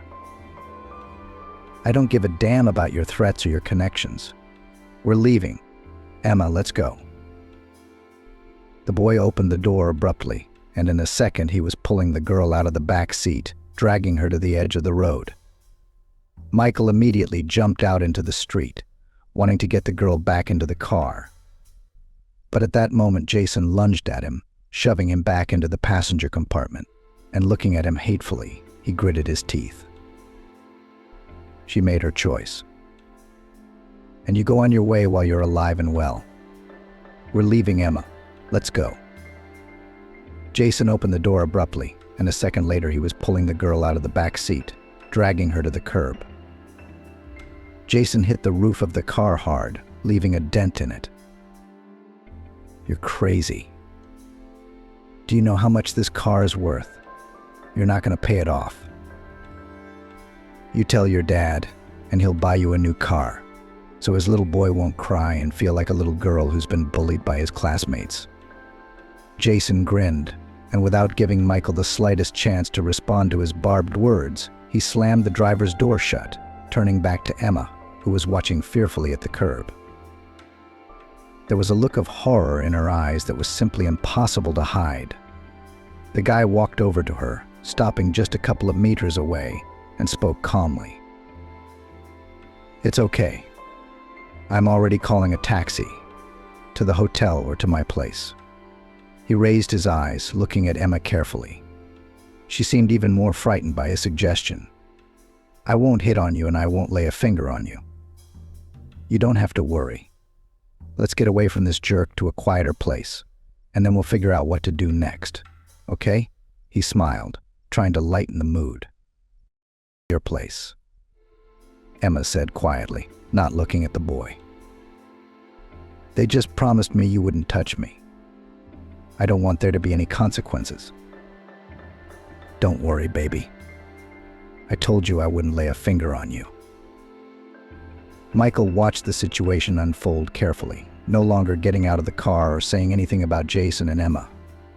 He watched as the taxi pulled up, as the couple drove away from the scene of the argument, and as they moved away. But would Emma have known what his choice would cost Jason? It took the couple a couple of dozen minutes to reach Jason's house. The structure was truly impressive. It looked like a palace. Huge windows, carved gates, and lots of greenery. It was a palace with huge windows, carved gates, and lots of greenery. She couldn't imagine that Jason, who always wore the same clothes, who hadn't changed his smartphones in years, and who looked unkempt, could be so rich. She was scrutinizing the house, running all sorts of thoughts through her head, when the guy suddenly touched her shoulder. "What are you doing?" "Let's go inside. My parents aren't here right now and won't be for a few days, I guess. So you can make yourself comfortable. Just don't touch anything behind the windows. There's an alarm on those things, and my parents' phone will be notified so they can tap into the cameras. And then they'll have questions. And you don't want that, right?" He smiled, dragging the girl behind him, out the gate of the house, still enjoying her confusion and locking the gate. "Well, you're definitely not running away from here now." Emma stayed at Jason's house for the night. She didn't want to go home, for she knew that her father had not had time to cool down during the day. And perhaps by evening, after another busy day at work, he had only grown angrier, and it would be better to stay out of his sight. Stump had given the girl a separate room and, as promised, had not laid a finger on her. They chatted a little before going to bed about something distant, trying not to stir up a recent memory, so as not to hurt the girl more. The next day, Emma went home, confident that she could make peace with her father. She felt a new, incomprehensible, but pleasant, warm feeling toward Jason that she'd never felt before. She wanted to get to know the guy better, to spend more time with him. But if she'd known that the next time they'd meet would be years from now, under extremely strange circumstances. Emma returned home in a good mood and spirit. But as soon as she crossed the threshold, she sensed something wrong. It was dead silent, even though her father was supposed to be home on his day off. She walked cautiously through the rooms and peered into every nook and cranny, making sure the man was nowhere to be found. Excitement replaced past joy. No one knew where Emma's father, Mr. Ben Slow, might be, or why he hadn't left any note about where he'd gone or for how long. Emma picked up her phone and texted her father, "Hi. I'm back home. I spent the night at Kate's. Sorry I didn't text sooner. My phone died, forgot the charger. We'll talk when you get home." Kisses sighing, she sent the message, but there was no reply 5 or 10 minutes later. Mr. Slow never responded for the rest of the day and didn't get home until after dark. Emma was seized with an uneasy feeling. She began calling her father's acquaintances and friends to see if anyone had seen him. But they all said Mr. Ben Slow hadn't been in touch for a couple of days. That's very scary. What could have happened to him? Why isn't he answering messages or picking up his phone? Could Michael have found him and dealt with him after that escape from Emma's house? Or maybe Michael told her that she left with another guy and now her father is looking for Jason, who is home all alone and won't be able to fight back against his father. The thoughts changed one after the other, getting scarier and more disturbing. Emma quickly dialed Jason's number, but no one answered. There was nothing left to do but wait for her father to return or a call from one of the guys. Mr. Ben Slow didn't come home until a couple of days later. All this time, Emma felt incredibly anxious, depressed, completely helpless to face the situation. She didn't leave the house. She didn't want to eat, sleep, or do anything. She just lay on her bed day after day, occasionally glancing at her phone to make sure she had no missed calls or messages received, and then continued to stare out the window. With each passing hour, the sense of impending disaster grew stronger. And until the moment Emma heard the front door slam, it felt like the world had gone out from under her feet, like she'd lost any incentive to move on with her life. Mr. Ben Slow returned home in high spirits. He didn't seem to be angry with Emma at all.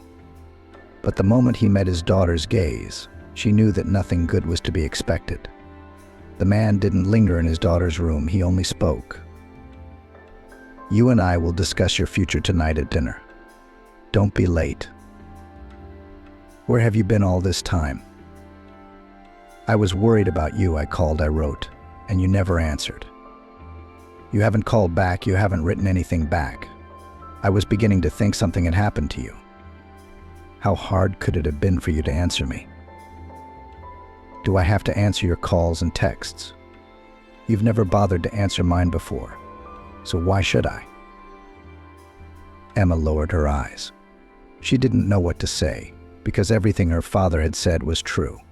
She really used to be able to go 24 hours without answering his calls and texts, ignore any attention from him. So what does she want from him now? Why can't he behave like this? Why does he, a grown man, have to answer to her about what he plans to do and what's going on in his life? She didn't say anything. "Exactly. I don't owe you anything. I just took your behavior pattern. And if you don't like something, that's your problem. What did you want to talk about at dinner tonight? What about my future?" "You'll find out at dinner. I don't have time for you now until tonight." The man walked past, leaving Emma alone with her thoughts. The time tonight dragged on interminably. The girl looked at her watch every now and then, not expecting anything good from the upcoming conversation. She felt that it would not end in anything good, but she just could not go down. She felt it would be a grave mistake. Emma was soon to celebrate her 18th birthday. Her father, Mr. Ben Slow, has his own business and had planned to put his daughter to work after she came of age. However, the nature of the job was causing Emma serious misgivings. At the appointed hour, Emma entered the kitchen and sat down opposite her father. Silence reigned. The girl asked if he was angry about her recent departure from home. "It's good that you don't do it voluntarily," the man hissed, looking at his daughter skeptically and noting the bright blue color of the tight-fitting jumpsuit with deep cutouts, translucent inserts on the back, and other piquant elements. The outfit was eye-catching, making her look at the details again and again. The man nodded in satisfaction. After looking at the dress once more, he said, "We'll take it. It's out of the question. You'll wear it next week for your first meeting with a very important person." "Who wears that to a business meeting?" "It's so slutty," Emma whispered. "That's exactly how you should look for this meeting." "Who said it was a business meeting? You have to look presentable so that all your assets can be seen. Is that clear?" Emma nodded uncertainly. She no longer doubted that her father was going to sell her like a commodity, but the thought that he wouldn't do that to his own child gave her a faint hope. In vain. A fortnight later, just as Mr. Slow had said, the first meeting was scheduled to decide Emma's fate. The girl was incredibly anxious, hoping that her father still had common sense and would not do what she had been thinking for the last few months. Emma walked into a large airy room decorated with fresh flowers and lots of decorations. She looked around, stopping a few meters from the entrance. After a few seconds, she heard her father's menacing voice behind her. "Walk forward. Why are you frozen in the aisle? Sit in the designated seat and wait until you are addressed," the man said, pushing his daughter forward. In addition to her, there were several other beautiful girls in equally revealing dresses with colorful makeup and perfect hairstyles. They seemed to see Emma as a rival, so they quickly lost interest in her. There was silence for a few seconds. Emma walked over and sat back in her seat, looking around and trying to figure out what would happen next. A few minutes of complete silence passed. Nothing changed. She decided to lean over to the other girl and ask her. "Excuse me," Emma whispered. "What's going to happen here?" "An event. I just didn't quite realize what exactly was going to happen in this place. They told me to dress like this and do my makeup, but they didn't tell me what to expect." She eyed her rival expectantly. Olivia jerked her head arrogantly, signaling that she had no intention of talking to her. Emma carefully straightened her back and continued to wait for the start. A few minutes later, Mr. Slow entered the room, spreading out papers and pens in front of the girls. He then stopped in the center of the room and, after carefully looking around at everyone present, said in a calm voice, "Now you need to sign contracts before you can meet the people who will allow you to get closer to living the life of your dreams. This is a standardized contract. It outlines the requirement to keep all information completely confidential, not to tell anyone under any circumstances about your work, and to remain calm and follow the demands of your new suitor. Remember, with us all actions are voluntary, so we don't force you to sign any documents. You can just walk out of here right now. For this reason, you are not privy to exactly what is going to happen here before we begin. But after you sign the non-disclosure agreement, you will be able to familiarize yourself with all the requirements." Mr. Slow watched each girl's reaction carefully. He seemed to savor the confusion and incomprehension on their faces, smiling evilly. One of the girls left the document on the table and silently walked out. Everyone else turned round at her, but no one else dared to follow her example. Emma tried to read each clause of the contract carefully so as not to get into an unpleasant situation. Her thoughts were confused, rapidly changing from one to another, causing Emma to have to look over the lines over and over again. She noticed one of the ladies signing a document, then setting it aside. A second, third girl did the same. Emma could feel the focused gaze of Mr. Slow, who clearly wouldn't leave her alone until she had signed all the papers he needed. Seeing no point in resisting and abandoning her attempts to take in what was going on, Emma quickly signed and pushed the papers aside. Mr. Slow walked past each candidate, handing out a new contract detailing the skills required and the nature of the job. Before you open the document, I must warn you that not everything in it will actually be performed. Many points are prescribed formally and will have no relation to the real situation that will unfold in your life. Therefore, do not worry. In addition, at this point you still have the right to choose. You can refuse to sign and just walk away. But you have no right to tell anyone about what you read here or what happened within these walls. Remember, I have enough information on each of you if you break the rules. With a disdainful look around at those present, he nodded slightly, signaling that he could proceed to examine the document. Emma turned the page hesitantly, and her gaze fell on a few lines. In the event of purchase, the girl becomes the full property of the buyer. She is bound to do his will, be faithful, loyal, follow the rules set forth, and never grumble against the buyer's preferences and desires. The girl looked apprehensively at Mr. Slow, but the latter seemed quite indifferent to his daughter's condition. He made sure that all the girls studied the contract carefully before signing, to minimize the risk of future problems with them. Emma looked round. Everyone was looking at every page carefully, as if trying not to miss any important points, and to get as much information about the job as possible. Emma was afraid to look down at the sheet again for fear of seeing something worse than before. She wanted to run out of that horrible building, forget everything that had happened like a terrible dream, and never ask her father again what he did or who he worked for. What was going on with those girls he brought to his house? But now it looked like they had no choice at all, and she would find out firsthand what happened to them. Time was running out. Emma still decided to take another look at the sheet. Maybe that phrase, taken out of context, was the worst of it, and the rest of the terms would be more loyal and simple. At least that was the impression Emma got when she looked at the other girls, who remained completely calm as they read the document page by page. She lowered her eyes and immediately saw an even creepier phrase: the girl being sold has no right to return to the seller under any circumstances. The buyer is responsible for the girl's life and future. The buyer has the right to dispose of the girl as he or she sees fit, as long as it complies with legal requirements. There was a look of horror in the girl's eyes. After reading the lines, she stared at them for a few more minutes, trying to understand their meaning and find a hidden subtext, which of course was not there. Everything tightened inside, and it became difficult to breathe. A small shiver ran through her body, and her mouth was dry. The girl tried to calm down and come to her senses, but there were already traitorous tears in her eyes. How could he, her father, offer her a job like this? How could he so easily trade his own daughter?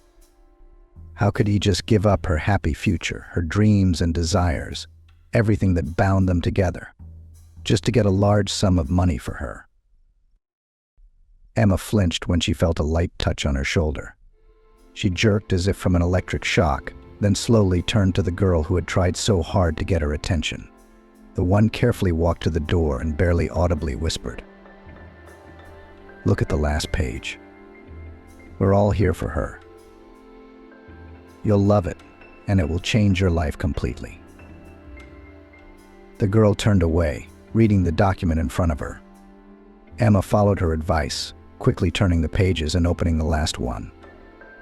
The title was Intriguing Buyer Requirements. She began to study the paragraphs and noticed one very interesting point, which stated that the buyer was obliged to provide not only for the girl, but also for her entire family, so that none of its members would lack basic needs. And then it dawned on Emma. What was the purpose of all this? Her father just wanted the opportunity for a carefree life, not to work, and yet not to give up the usual level, not to waste time in traffic, not to strain on projects, when you could just once a month get a solid sum on the card. But was it really all just for the money?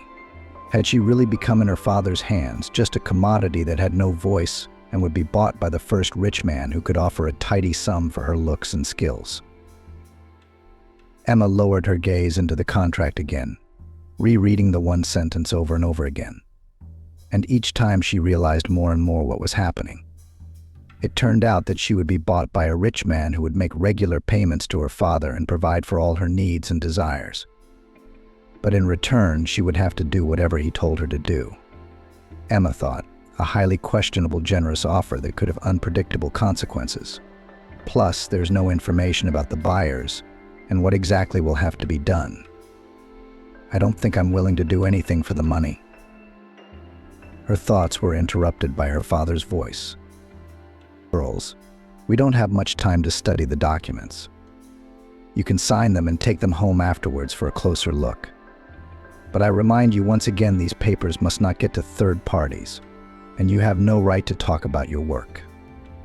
If there is anything that makes you uncomfortable, or you are not ready to sign, please leave the room. Emma looked around. Everyone was still sitting in their seats, and she didn't dare to get up and just leave the room. She felt a strange excitement and responsibility that prevented her from making any other decision. Somewhere deep down, she knew that her father, Mr. Ben Slow, would not allow her to give up his plan so easily, that he would make her sign the papers anyway, or simply throw her out on the street. Both were unacceptable.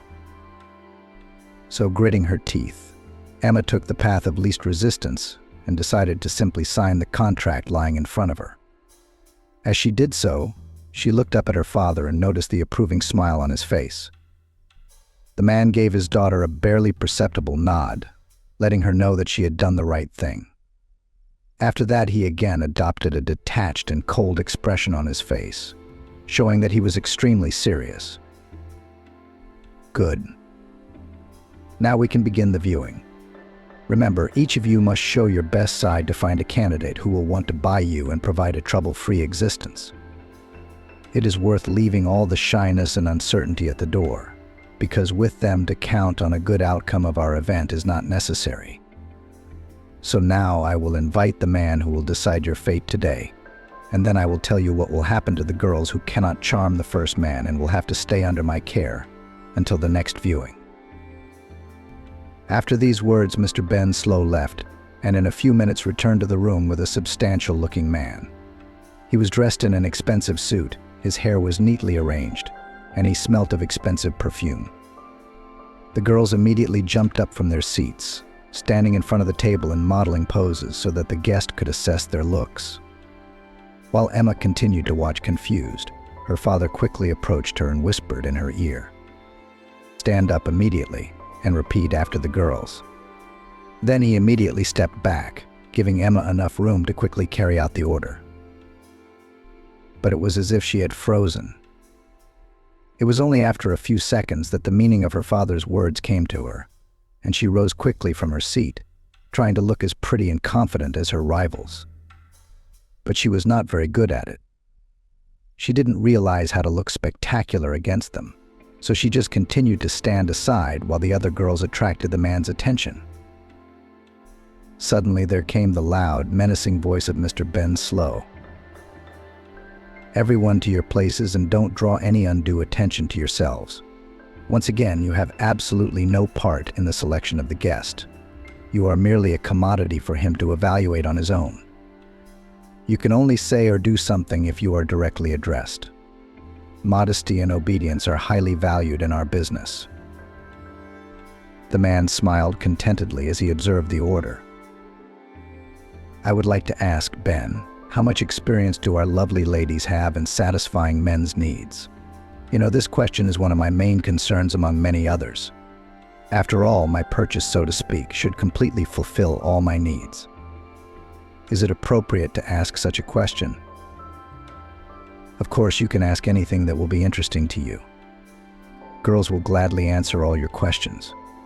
And in the event that words will not be enough for you, they will be able to demonstrate their skills for a fee.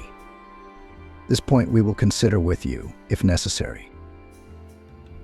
A light lit up in the guest's eyes, and it pleased Ben. The man squared his shoulders and smiled, turning to the girls. "Well, please tell me, what skills do you possess? What distinguishes you from all other candidates? What special things can you offer to our client, preferably in detail so that the buyer has no questions about your functionality?" Emma listened confusedly to each individual girl's stories. She blushed at each one of them. She wanted to stop listening to all that was being blurted out and described. And when it came to her, when she had to tell about her skills, she just stopped talking, not knowing what to say in such a situation. "Well, young lady, why are you silent?" the guest asked. "I would like to hear about your skills before making a final choice. You look simply magnificent. I can see that beauty was given to you by nature, not by a plastic surgeon. But it's not enough to be beautiful. I need my chosen one to be experienced. And I'm not sure you've had enough experience at your young age. Isn't that right?" Emma nodded uncertainly, noticing that everyone around her was looking at her intently. She didn't see any point in lying, didn't want to pretend to be something she wasn't. After her nod, a chuckle was heard somewhere, and then the man spoke up. "I'm sorry, but you're definitely not a match for me. That's too bad. Such a beautiful face. It would be a pleasure to look at it day after day. Well, Ben, that girl is free to go. I'd like to talk to you about all the other contestants. I can't decide without first testing their skills. I'd like to agree on a time and place to do it. Then I'll choose who stays with me and we'll make a contract. Agreed?" The guest smiled smugly at Ben.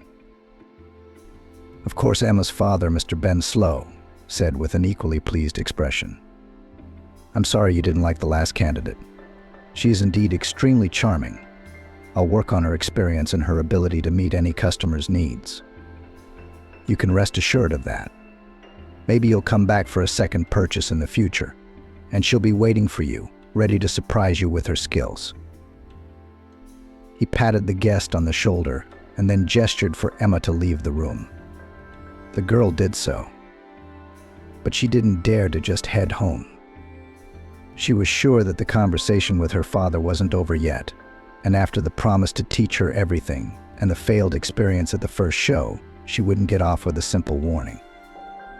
It was getting really scary. She wanted to run away, to get help, to find some way out of this situation.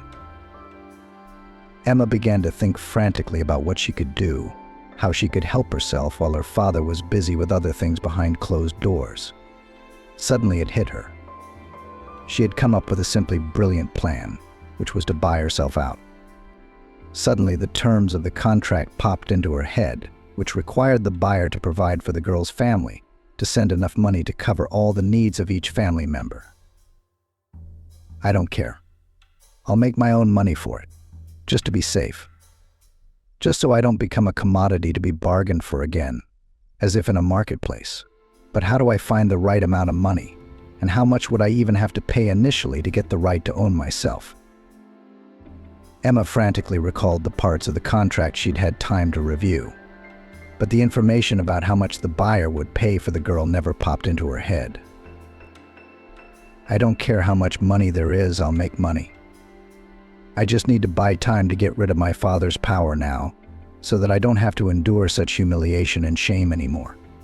But where to get the money, and how much is needed? And who will be willing to wait until I'm promoted at work and start getting really big sums? What to do? Who to call? Where to go? With each new thought, Emma seemed to stump herself more and more, until another life-saving idea came to mind. She should call Jason. The guy had been very kind and courteous that day. He hadn't called Emma again, but she hadn't left him her phone number. They weren't at the same school. She sighed heavily as she found the right contact in the phone book and pressed the call button. There was an unbearably long beep, which seemed to shatter her dreams of a good outcome with each passing second. After a couple of dozen seconds of waiting, a mechanical voice said that the caller could not answer, whereupon the call was dropped.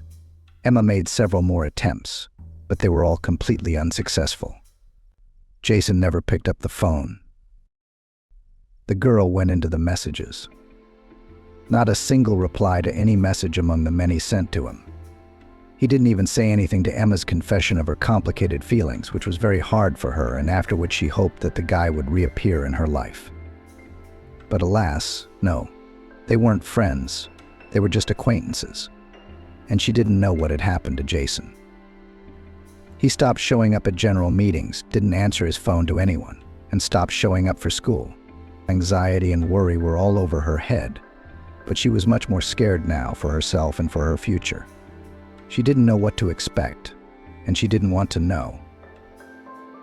With trembling hands, Emma put the phone down, squeezing her eyes tightly shut to prevent herself from crying. Her last hope was to contact Michael and ask for his help. If he really cared about her, if he really had warm feelings for her, and if he was willing to do anything for her, then he should understand and forgive her, should help her not to lose the most precious thing she had, her personal freedom. After taking a few more breaths, the girl dialed Michael's number, but the result was exactly the same. The guy didn't answer either from the first time, or from the second, or from the third. There was no hope left. Emma could not find a large sum of money in such a short period of time. She didn't have any money set aside, nor did she have any other wealthy acquaintances. There were no more options left, and neither was her bright future. A lone tear ran down her cheek, and with it came out all the sadness and doom that Emma had stored in her soul. She didn't want such a future. She could never even think that her father, her nearest and dearest, the one who had raised her, the one who had always wanted the best future for her, would just sell her like meat in the market. The tears began to roll copiously. There were already visible tracks of them on her cheeks. A few minutes later, the doors to the room opened, and the very same guest, accompanied by one of the girls, came out of the luxurious hall. He stopped near Emma, looked at her carefully, and then, lifting her face by the chin with one finger, smugly said, "Don't worry, dear. Next time you'll be lucky. You'll learn everything, and I'll definitely come for you. In the meantime, what can I take from you? But I'm glad that you realize that in your profession, without self-improvement and constant development of skills, you can't make much progress. Strive for perfection, doll. And then you'll be noticed by some big fish like me." He touched the girl's lip with his thumb, adding, "But you look just like a doll. The important thing is not to lose your beauty while you study, okay?" Emma nodded slowly, not realizing if there was anything at all worth answering such a question. She looked at the man with fear and contempt, making no attempt to hide it, but he didn't seem to notice it at all. After standing near Emma for a few more minutes, he confidently headed for the exit, holding by the waist one of the girls, who only a few minutes ago, in all the colors, and with all the details told about her skills and abilities in satisfying men's needs. It was disgusting to realize that some girls were so easily taken in by such treatment, accepting the fact that they were just going to be used for personal gain, all just to make more money. Emma shuddered, and at that moment her father, Mr. Ben Slow, approached the girl. He stopped a few centimeters away from her, pretending to keep a decent distance, then spoke in a near whisper. "Go back to the hall. Now, after I've seen my guest off, I'll be back to tell you and the other girls what will now be required of you." Emma rose, not daring to cross her father, and returned to the room that made her distinctly disgusted. She lowered herself gingerly into the chair she had recently been sitting in, then began to examine her manicure. She didn't want to talk to anyone, didn't want to think about anything, and certainly didn't want to wonder what might await her next, and how she would gain experience. A few minutes of complete silence passed, and afterwards the doors swung open, and in came Mr. Ben Slow. Although the man looked quite pleased at the sight of the girls, the smile instantly disappeared from his face. He stopped in the middle of the room, turning to the remaining candidates, his daughter among them, and then spoke seriously, trying to sound as convincing and cold as possible. "As you realized, girls, you were not chosen because you lack experience in certain areas. Of course, such a thing is unacceptable, but I have plenty of experience. That man just fell for that girl's manufactured game. I don't know how disappointed he'll be yet. In any case, at the moment we have no more buyers, so until the next one appears, you all have nothing left but to improve your skills and gain some experience, of course, by contributing a certain amount to our fund on a regular basis. You will give love to other people for very decent money." He continued, "We will give a certain percentage to you. The rest will be spent on your wardrobe, hiring stylists, organizing such luxurious events, and so on. Is that clear? You start work tomorrow from 18. I'll see you all here. Excuse me, but how exactly are we going to gain experience, and what kind of experience? Emma suddenly asked, gathering all her will into a fist. I just want to know what to expect from the job ahead of me. Whatever sweetheart tells you to do, you will do, replied one of the girls, not giving the man a chance to get a word in edgewise. Any experience is highly valued here, especially experience that pays well. So take those men who are willing to give up a fortune for your pleasure. You'll learn to recognize them in time. The girl smiled, but Emma didn't share her mood at all. She felt uncomfortable. She wanted to leave quickly, but her father's menacing gaze seemed to hold her in place. Another viewing day was scheduled. Nothing was known about the buyer's preferences and intentions in advance. As always, Emma could not prepare for this event and did not even expect that she would be chosen among all the girls. Emma didn't want anything more from this life, didn't want to strive for anything, didn't want to try to sell herself, didn't want to think and dream about anything. She simply accepted her path in life, giving up all desires and pleasures. The viewing was scheduled for the afternoon, which was uncharacteristic for buyers of girls. Usually after a successful transaction, they preferred to stay alone with the girls, and during the night to check all the skills and abilities that the beauties promised to show. But Emma was not embarrassed at all, because she was already indifferent to how the next event would go. She didn't think about the preparation. She didn't want to make herself a completely different, unrecognizable person. But no one asked her. Her father had made Emma wear one of the brightest dresses, hired a hairstylist and makeup artist to improve her chances of success. And for good reason. After all, it was her colorful image that immediately caught the attention of the man who walked in, looking for something special, something he hadn't seen elsewhere. Emma stared blankly off to the side. She didn't want to please the new customer, and she didn't want to spend any energy trying to please him. She knew her schedule well and realized that she had to save her energy for the evening to avoid another punishment from her father. Are you, young lady, ready for such an offer? Can you? The voice of a man standing a few meters away from her suddenly snapped her out of her thoughts. I can do anything you want. I can demonstrate it right now, Emma replied and took a step towards the potential buyer, but he immediately stopped her with a gesture, showing her to get back in line.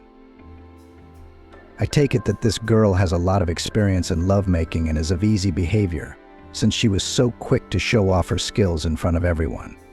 That's not what was said, the man asked, turning to Mr. Ben Slow, who was standing at a distance. That's right. This girl can do a lot of things. I'm sure she could pleasure even your paralyzed son.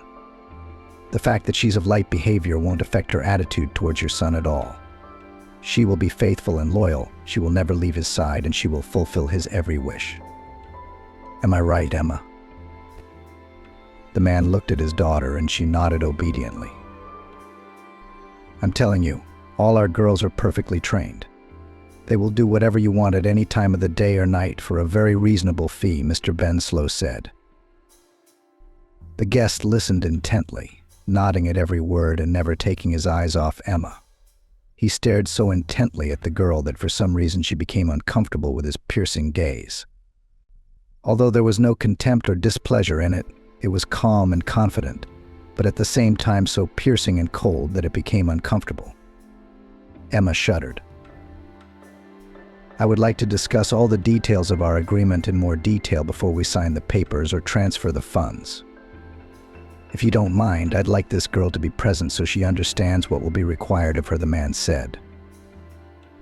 Mr. Ben Slow beckoned his daughter to him with one gesture. Emma stood beside him, listening intently to everything his guest would say. We're listening carefully. You can ask any questions, clarify anything that confuses you, so that in the future in our cooperation there will be no questions and misunderstandings, said Mr. Slow calmly, looking carefully at the guest and not paying attention to how nervous his daughter was.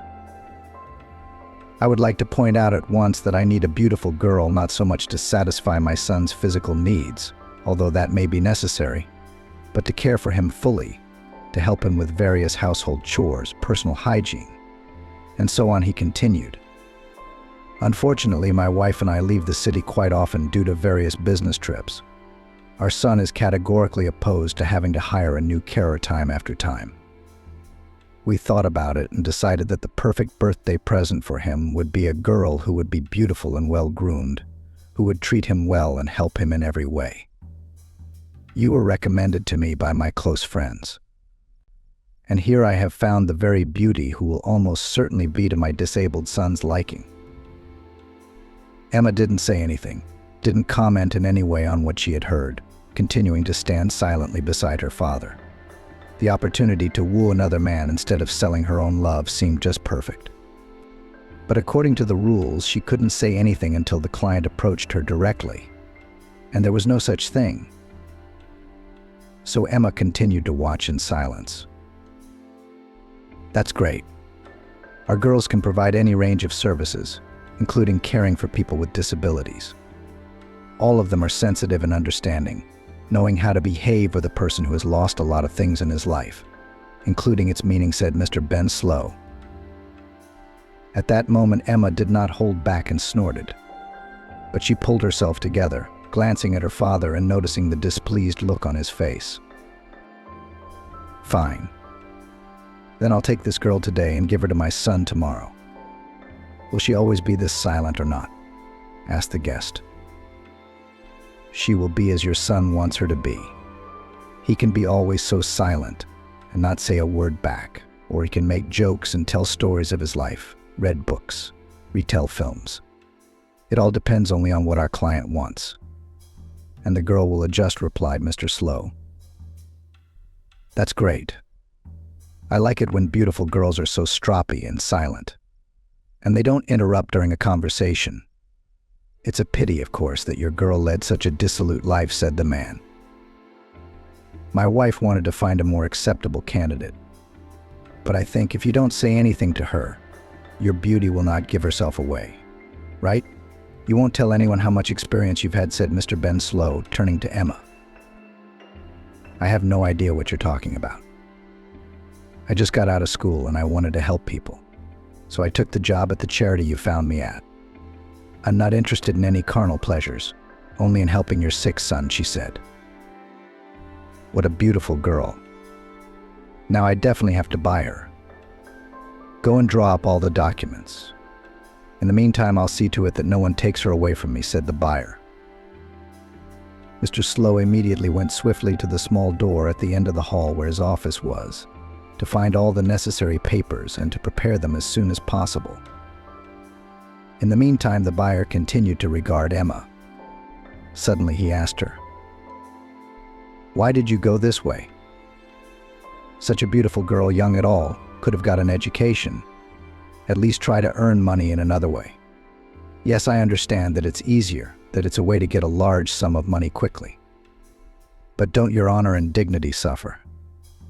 Don't think I'm judging you. I just don't understand why." "I don't understand it myself," she whispered. But the man clearly heard it, because his eyes widened with surprise. "My father made me come here. He said that I didn't deserve anything else, that I had to pay back all the money he spent on me while I was growing up. The first man didn't buy me, and then I was sent to learn and gain experience, which is important for buyers. And somehow that's how it worked out. I just didn't have a choice. Just like your son didn't have the option of refusing to become disabled, right? He was a perfectly healthy guy until he ran into a bunch of thugs." She looked at the man, noticing the look of sadness on his face. "They left nothing on him. And why? Because he acted like a normal guy, stood up for the girl. Anyway, he had a back injury, and after that his lower body completely shut down. He's trying to get used to his new life. But too little time has passed, and now my wife and I are trying to do everything we can to make his life a little easier and less miserable." 4. Emma noticed how the man's gaze became sad and heavy. For some reason, she wanted with all her heart to support him. She touched his hand gently and whispered, "You are a wonderful father." "I wish I'd had one," she smiled, but it was so crooked that it betrayed her pain. "I really want to help your son, and I'll do anything to do it." "Thank you," whispered the man, looking fondly at Emma. And at that moment her father came out of the office with all the necessary documents in his hands. He quickly walked up to the man and held them out to him. "Here you go, please, everything is ready. You can sign the documents and take this beauty for yourself. We have already sent all her things by delivery to the address given. Don't worry. Or you can update your wardrobe to suit your taste," said Mr. Ben Slow. The buyer quickly went through all the papers, read the main sections of the contract, then left his signature and handed the documents and his bank card to Mr. Slow. "Here, you can make your first debit. The girl is coming with me tonight." The man nodded and Emma laughed, unsure of what to do in the situation.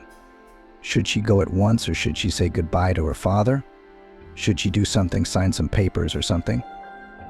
She looked at her father with fear and doubt, but not a single muscle on his face trembled. He just nodded, congratulated the buyer on his wonderful purchase, and then offered to walk her to the exit.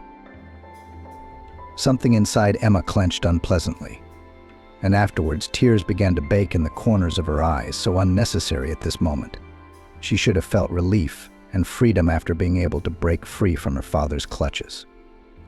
But inside instead, there was a complete sense that she had lost herself, now forever lost the last strings that connected her to freedom and a chance at release from slavery. Emma and her buyer headed for the hotel. By the time the taxi stopped outside the familiar building of the upscale hotel, the girl thought she had it all figured out. But her thoughts were wrong the moment she was ready to pull the man to her to kiss him. He suddenly got out, walked round the taxi, opened the door and spoke. "I'm sorry, but you'll have to wait for tomorrow's gala at this hotel. I don't think there's any way I could hide you at my house." Emma nodded understandingly and took the room keys from the man's hands. "I'll pick you up tomorrow at 10. Here's your card." The man held out his bank card. "Could you buy yourself something more decent than this dress? I'd like to make the right impression on my spouse." Emma nodded once more, accepting the card, continuing to remain silent. After standing in complete silence for a few seconds, the man did speak up. "Well then, until tomorrow? I hope you'll be fine and you won't disappear from this hotel with my bank card by morning." "Don't worry, that won't happen." "I'll be waiting for you tomorrow," Emma replied. The man got back into the car and drove off, leaving Emma in deep thought. On the one hand, she was definitely lucky to be in a situation where she wasn't going to be bought to use her body after all, and that made the girl incredibly happy. But on the other hand, somewhere in the back of her mind, she wasn't sure she could handle taking care of a disabled man. What if he didn't like her? What if she made the wrong impression on this guy's mother? What would happen if she misbehaved in some way and was sent back? No way, she couldn't let that happen. Emma immediately rushed to the shops, trying to put together an understated yet stylish look that would please everyone at once. Back at the hotel, she checked her phone. Not a single call or text from her father. What had she expected? Now she was not a part of his life, not his child, but just a commodity that he had successfully sold, and now she would be able to need nothing. The next morning, the girl got up early to neatly style her hair and do a light makeup. Once she was dressed, she took a critical look at herself and, realizing that she looked just fine, went downstairs, where yesterday's buyer was already waiting for her. "You look beautiful." "Emma, this change of image suits you," the man literally glowed when he saw her. "I love it too." "Thank you very much, Mr. Smith," Emma said. "My wife's name is Julie, and my son's name is Jason. We live in this neighborhood, not far from here, so your package will arrive safely. You don't have to worry." But Emma couldn't hear the man's last words. Her ears were bleeding. She was out of breath. She remembered this street, the way she'd driven down it with her close friend Jason to his house, and how she'd memorized every turn so that, if anything, she could get home on her own. Emma slowly got out of the car, realizing that the hunch was becoming more and more obvious, and the moment the car stopped in front of such an achingly familiar house, everything inside shattered. Emma quickly got out of the car and rushed to the front of the house, paying absolutely no attention to the man's surprised face. She didn't want to waste another minute of torment and doubt. Running into the living room, she saw the familiar figure of a guy in a wheelchair and immediately rushed to him, wrapping her arms tightly around his neck. "What the devil are you doing?" exclaimed the guy, trying to pull Emma away. Couldn't resist an indecent proposal. MP4. Max was born in a rather poor family. His parents were not particularly happy about the appearance of the child, and therefore treated the boy very negatively. Since childhood, he had to endure various mockery, ridicule, and not only from the parents, but also from peers. And it began in kindergarten, where the boy first got acquainted with child cruelty. Max did not yet realize how difficult life is harsh in relation to a small defenseless child. He went to an ordinary kindergarten, but because of his appearance and unattractive appearance, he had no friends. And so one day, coming to the kindergarten, he saw the judgmental look of the teacher, and then heard, "Why does he have to go to our kindergarten? We have normal children, and here they bring this one. How many times can you do this? He spoils the whole look of our kindergarten. He's the scum of the earth." The teacher's voice was rude and arrogant. She was talking to the nanny, not paying attention to the boy, who looked at her with incomprehension. Max continued to stare at the woman until she suddenly shifted her gaze to him, saying, "Why are you staring at me? I'm ashamed to even let you into the group with the regular kids. It would be better if you were not brought to our kindergarten at all." She laughed and turned back to her partner, ignoring the tears in Max's eyes.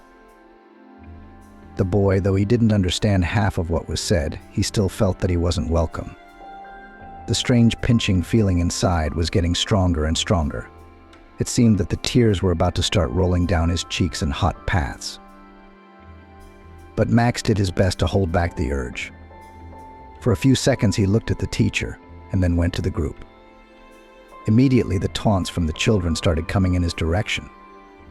At 6 years old, they were already quite cruel, and therefore did not miss the opportunity to tease the boy. No one liked him in the group, and he was well aware that the relationship would only worsen over the years.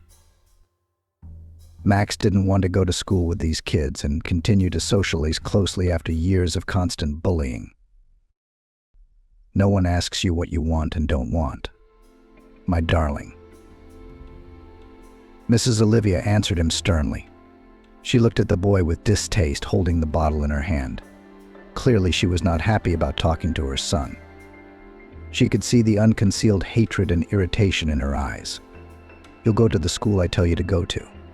And if you suddenly don't like something, you can complain to your worthless father. He will arrange a sweet life for you." The woman clearly did not want to continue the conversation with Max. The boy looked worriedly at his mother for a few minutes, expecting her to say something else. But no, she remained silent, immersed in her own thoughts, and in the boy's mind the memories of the day when his family was irrevocably destroyed surfaced. Max had been picked up from daycare much earlier than usual that day. His mother was not in the best of spirits, and the boy didn't understand what was going on. But he didn't ask anything, didn't say anything, realizing perfectly well that this could be the cause of another mother's breakdown. He followed her silently, barely keeping up with the speed of her steps. At some point he stumbled, falling painfully to his knees, and at the same second his mother turned round sharply, saying in an irritated voice, "You're nothing but trouble." She didn't help the boy to get up, but only looked reproachfully at the way her son was rising from the concrete floor through the pain. Tears were running down Max's cheeks, but he did not make the slightest sound, knowing perfectly well that it could cause not the most pleasant consequences. He stood up and held out his mother's hand to go further, but she sharply pushed him away. The woman spoke through gritted teeth. "You're as worthless as your father. You can't do anything normal in this life. There's a reason I didn't want you.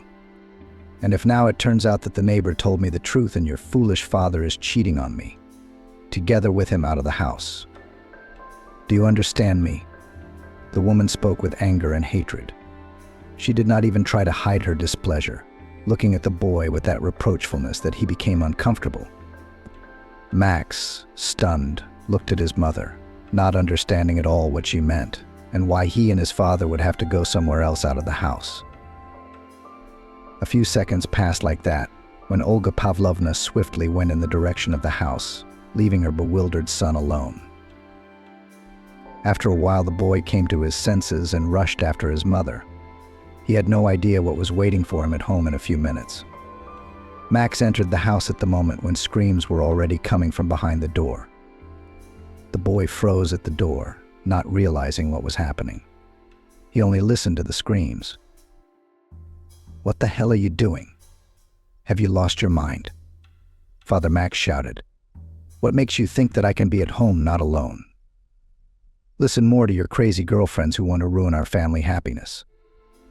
In his voice it was heard that the man was very angry, clearly not going to calm down so easily. He continued to be indignant, as suddenly heard the displeased voice of Olga Pavlovna, who clearly was not going to leave the situation so easily.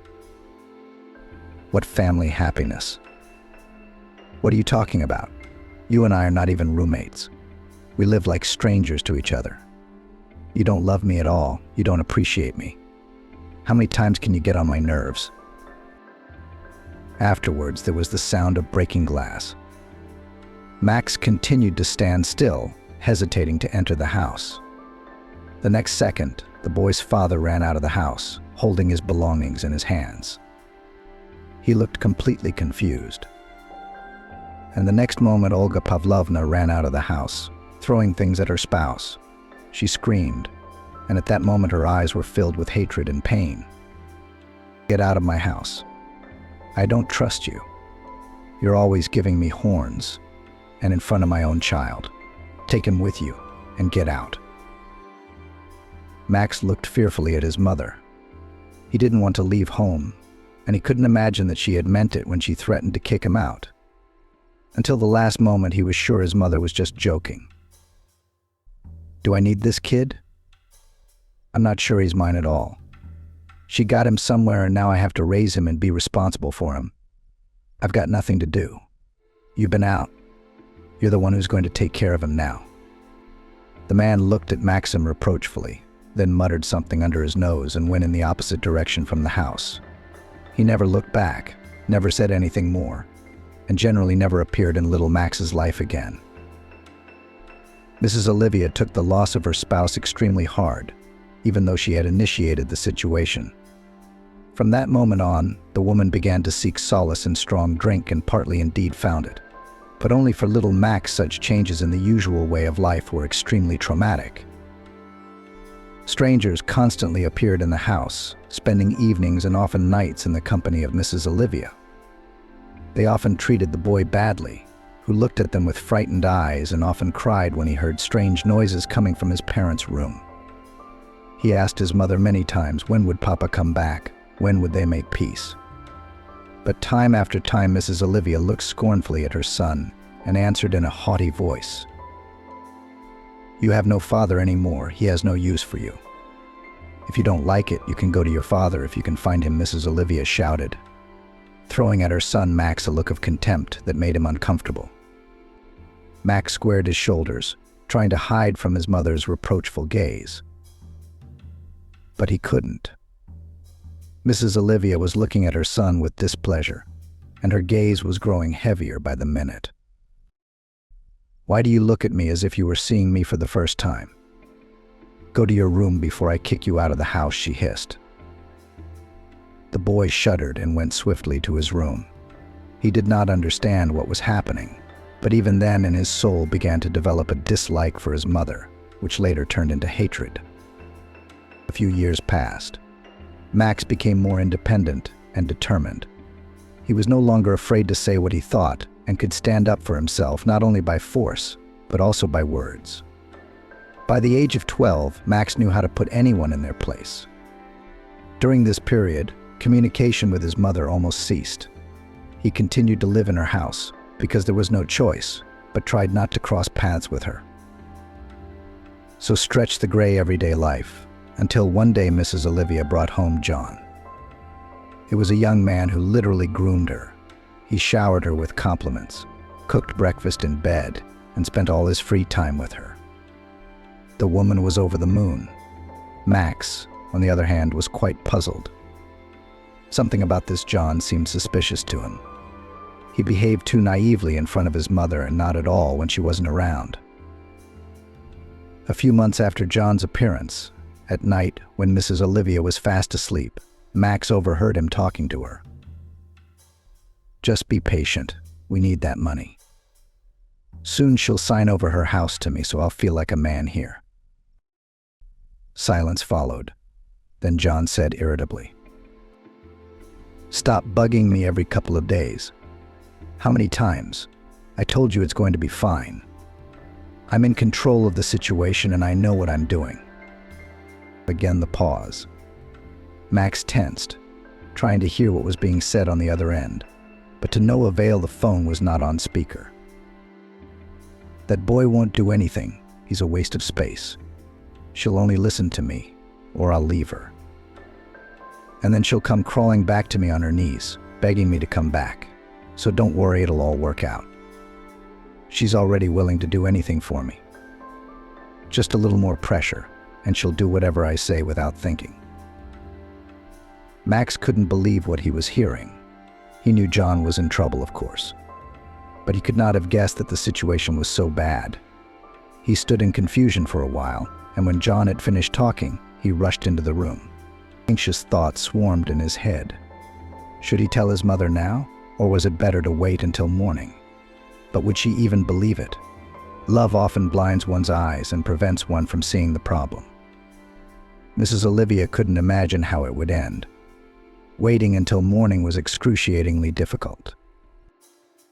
Max had had dozens of unpleasant thoughts during the night and concluded that his mother had to be rescued from such a relationship. But how to do it?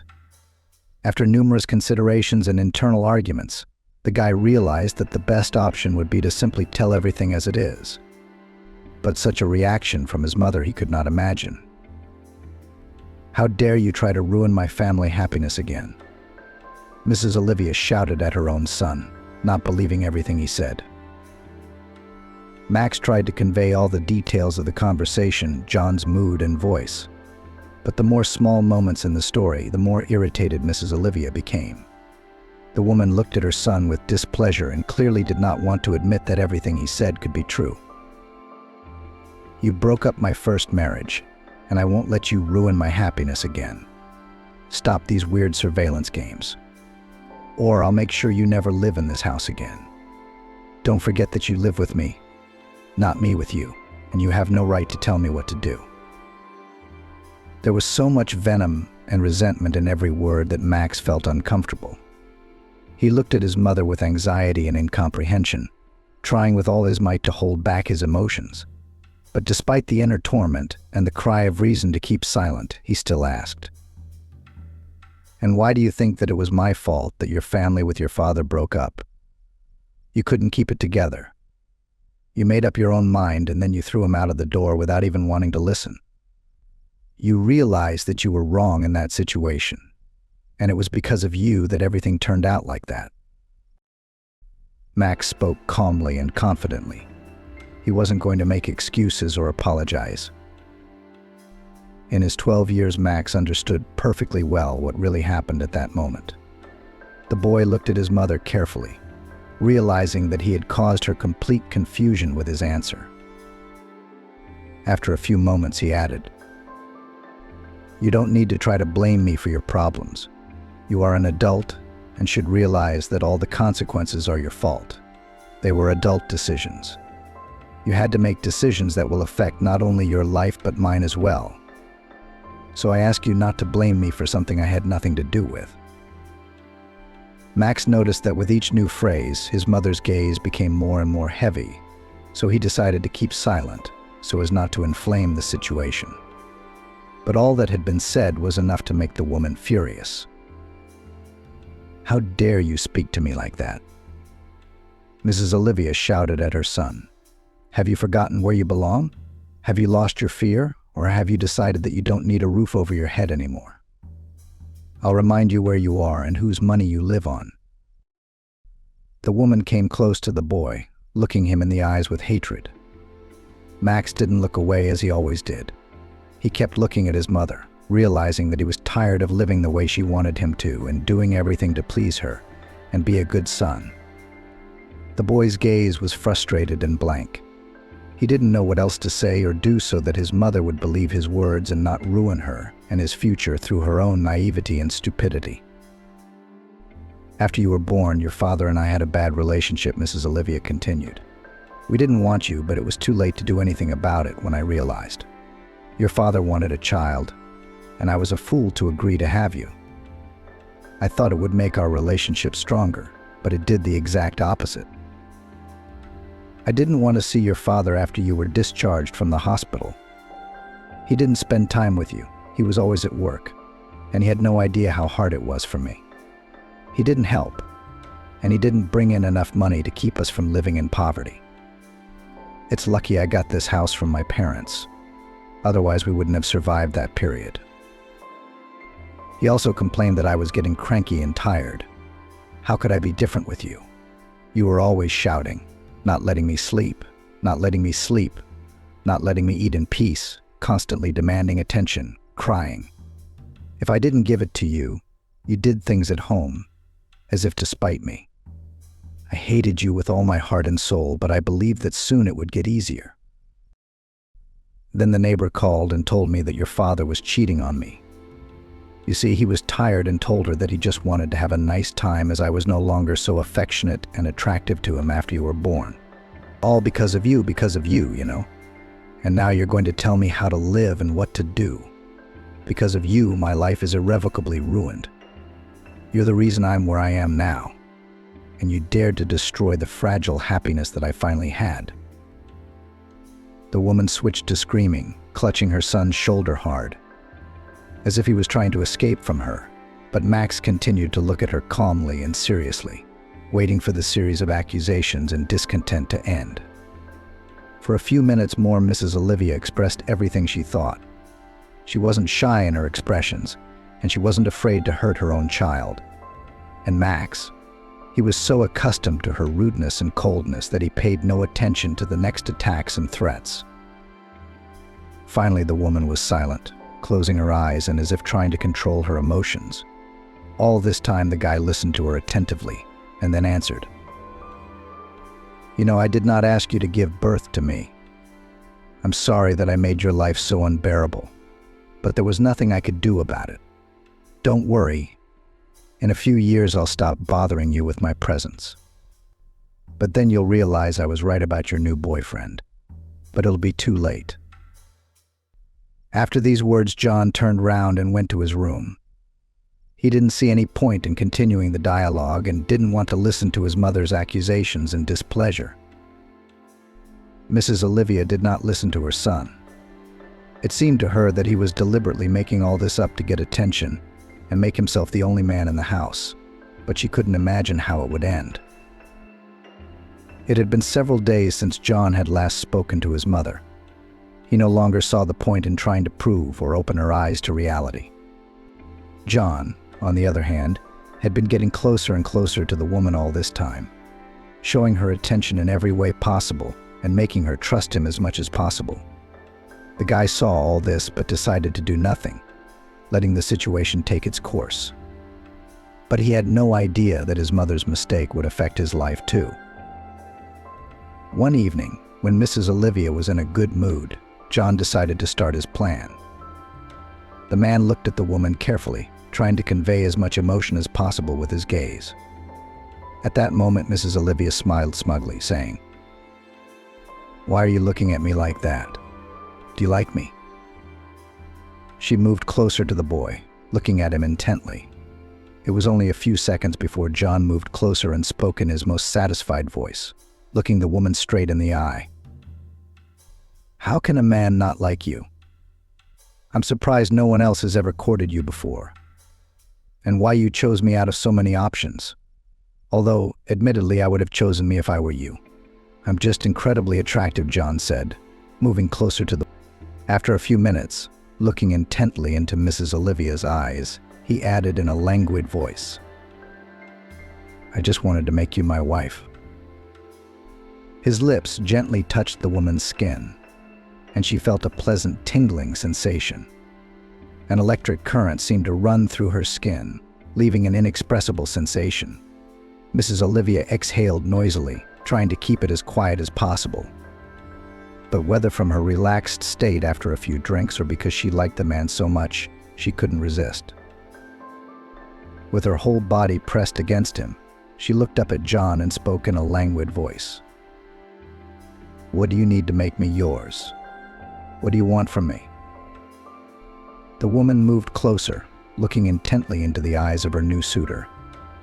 She expected any answer other than what she heard from Randy. "I just want to feel like the boss in this house. How can I feel like one if this house doesn't belong to me?" He moved closer, burning Mrs. Olivia's skin with his breath and thus forcing her to close her eyes. After a few seconds, he added, "You and I would be so good together if we lived in this house as husband and wife. Don't you think so? I would make you happy with gifts every day. And you and I would have had a girl, just like you wanted." John deliberately touched on subjects that were important to Mrs. Olivia. She had always wanted a daughter. The birth of a son had been an unpleasant surprise to her. She whispered with her eyes closed, "But we can be happy without a formal marriage, can't we? I'm sure we'll have a beautiful daughter anyway, and that we'll be fine as parents." The woman spoke with her eyes closed, trying to concentrate on her emotions. Suddenly, she felt John's scalding breath disappear. She opened her eyes and looked at him carefully. He was sitting a meter away from her with a perplexed expression on his face. He clearly hadn't expected such a response from a woman and was frantically thinking of what to say. But Mrs. Olivia was not confused and continued in a confident voice. "Why are you so surprised at my words? Can't people be happy without an official marriage? I don't think the state should interfere in our relationship. Besides, I've already had the unpleasant experience of marriage, and I don't intend to repeat it." Mrs. Olivia approached John, but he pulled away. The elaborate plan in John's head began to fall to pieces. He stared bewilderedly at the woman who was obviously speaking in complete seriousness. The silence was dragging on and becoming awkward. Mrs. Olivia's gaze was becoming tense. At that moment, John realized that he had to think of something. Suddenly, he said, "I just don't understand your train of thought a little bit. If you want a family, why shouldn't we formalize our relationship? I thought we were serious, and you wanted to spend the rest of your life with me." I could hear the disappointment in the man's voice. He looked at Mrs. Olivia in confusion, not knowing what to do in such a situation. There were all sorts of thoughts swarming in his head, and there seemed to be no right answer. John looked up at the woman and spoke in an uncertain voice. "What is our relationship even for if you don't consider continuing it? What have we spent so much time building a bond of trust and such intimacy for?" John spoke seriously. The man seemed genuinely upset. Whether it was the alcohol or the strange pinching feeling inside, it seemed to Mrs. Olivia that he was telling the truth, that he really didn't understand what was going on. And for a moment she felt a pang of guilt for not trusting her young man from the beginning. She looked at John carefully, trying to understand his feelings. And after a few minutes she said, "Well, is it really that important to you? You never told me you wanted to start a family. It was the first time we'd ever had this conversation." The woman moved closer and looked into the man's eyes. She didn't understand why this topic had come up so acutely and suddenly in their relationship. "It's very important, you know. Very important, John said. You see, I was brought up to believe that I should build a family if I really love the woman I love. And I love you, and I would like to make our relationship legal soon. John was silent for a moment, as if considering what he should say next, and then he added, "But I was also taught that a man should be the master of the house. He should solve all the problems and provide for his woman. There is no problem with the latter, but with the former. I can't feel like a man when in fact I have no rights in that house. How do you see it?" He looked carefully at Mrs. Olivia, trying to make his look as sad and convincing as possible. There was silence again, but this time it lasted only a few seconds. "But I don't quite understand you," said Mrs. Olivia. "But if it's so important to you, all right, I'll sign you in at my house. Only it will take a little time." The woman smiled, looking at her chosen one carefully. "You can propose to me now. We'll start planning the wedding, and then I'll sign you up at my place. And we'll already have our relationship legalized, just like you wanted." Mrs. Olivia moved closer, noticing the slight twinkle in the man's eyes, but he tried not to show his concern. Smiling, the man nodded. Mrs. Olivia immediately relaxed, because she realized that her son's words were not true. No one had tried to take her house away from her. No one had claimed her property. What harm could come of her having someone register someone with her? It didn't give John any rights or opportunities, did it? But would she have known how the story would actually end and how it would develop over the next couple of months? Max never spoke to his mother after their fight. He couldn't forgive her mistrust and constant judgment, and so he took the path of least resistance and cut off all communication completely. He tried not to cross paths with her at all, even in his own home. He left earlier, came back later. He completely ignored John's presence in the house, pretending that the man was not there. The boy was extremely puzzled the moment he found out about his mother's plans. He happened to overhear her conversation with her friend, which left him numb with shock. Had his mother really agreed to marry John? Did she no longer believe that her former spouse could return and their family could be complete again? Did she not see through his game and realize it would end badly? Despite all the excitement, indignation, and resentment, Max didn't talk to his mother about anything. He knew very well that it would once again come down to accusations and loud words. And he didn't want that. Let it be as it was. So it went on for almost 2 years. There was no offer, and the guy began to think that it was all just words to the wind. That John had just tried to pull a con, and at the moment when he realized he couldn't do it, he decided not to do anything to avoid losing the roof over his head. But it wasn't that simple. All these years, John just thought up a new plan, still not deciding to implement it. At one point, he even left Mrs. Olivia alone for a few weeks, but then returned for reasons unknown to Max. Max's life gradually began to improve. He started to work part-time, and then he had his first money of his own. Despite the unbearable desire to spend it, he started saving to move to the city in the future. It was not easy to combine work and study, and therefore Max began to skip school more and more often, giving preference to earnings. Teachers could not ignore this. One day the guy was summoned to the director, and at that moment he realized that it would not be possible to turn away so easily. With a heavy heart, he entered the office. "Max, is everything okay with your family? You've been doing much worse in school lately, although that's not like you. You've always been a confident and determined guy. What's wrong with you now?" asked the headmistress, looking at the boy carefully. She pointed to a vacant chair and Max sat down in it. Taking a deep breath, he decided to say everything that was going on in his soul.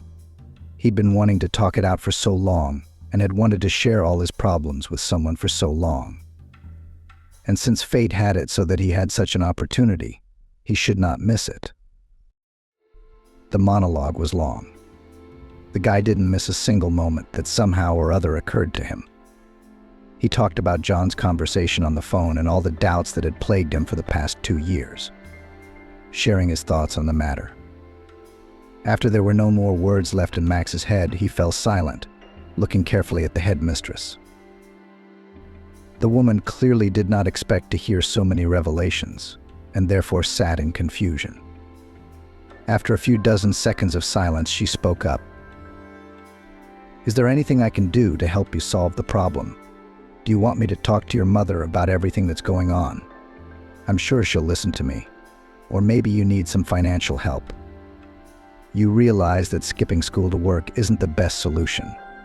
You have to get at least a high school education. Otherwise, you might have much bigger problems than talking to me." She looked at Max, who didn't seem at all surprised by her words. The guy looked at the woman carefully, and afterwards he spoke calmly. "Yes, I realize what the consequences may be, but if I don't work, I won't be able to put money aside. And as a consequence, I won't be able to leave my parents' house so easily in the future.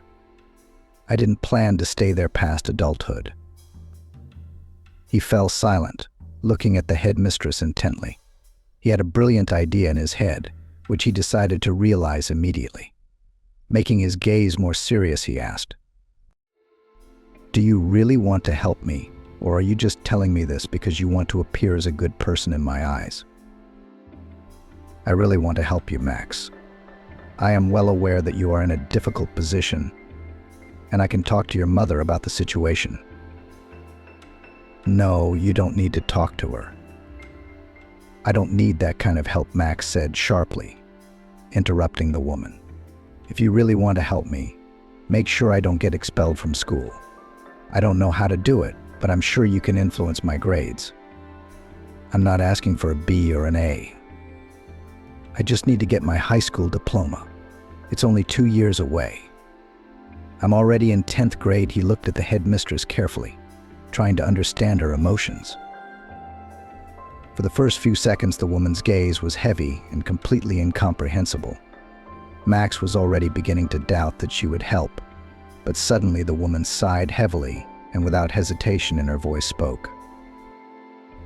"Okay, I'll help you, but only on the condition that you devote at least some time to your studies. You can't not come at all, and you can't not study or do anything.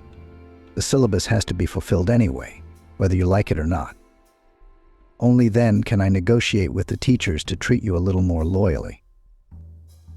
She looked intently at the boy, who literally glowed at her words. He jumped up from his seat and began to thank the woman fervently. The headmistress smiled back, realizing how much she had made life easier for the guy who was already in a bad situation.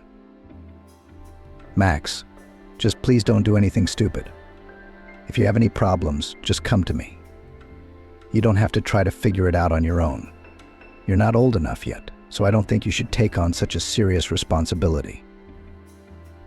"Okay," the boy nodded and thanked the woman once again, and left the office. From that moment on, the boy's life changed. He was treated much better at school. They didn't pick on him for petty things. Of course, he also fulfilled his part of the obligations and studied all the material as much as possible, and came to the exams afterwards. It seemed that life began to get better.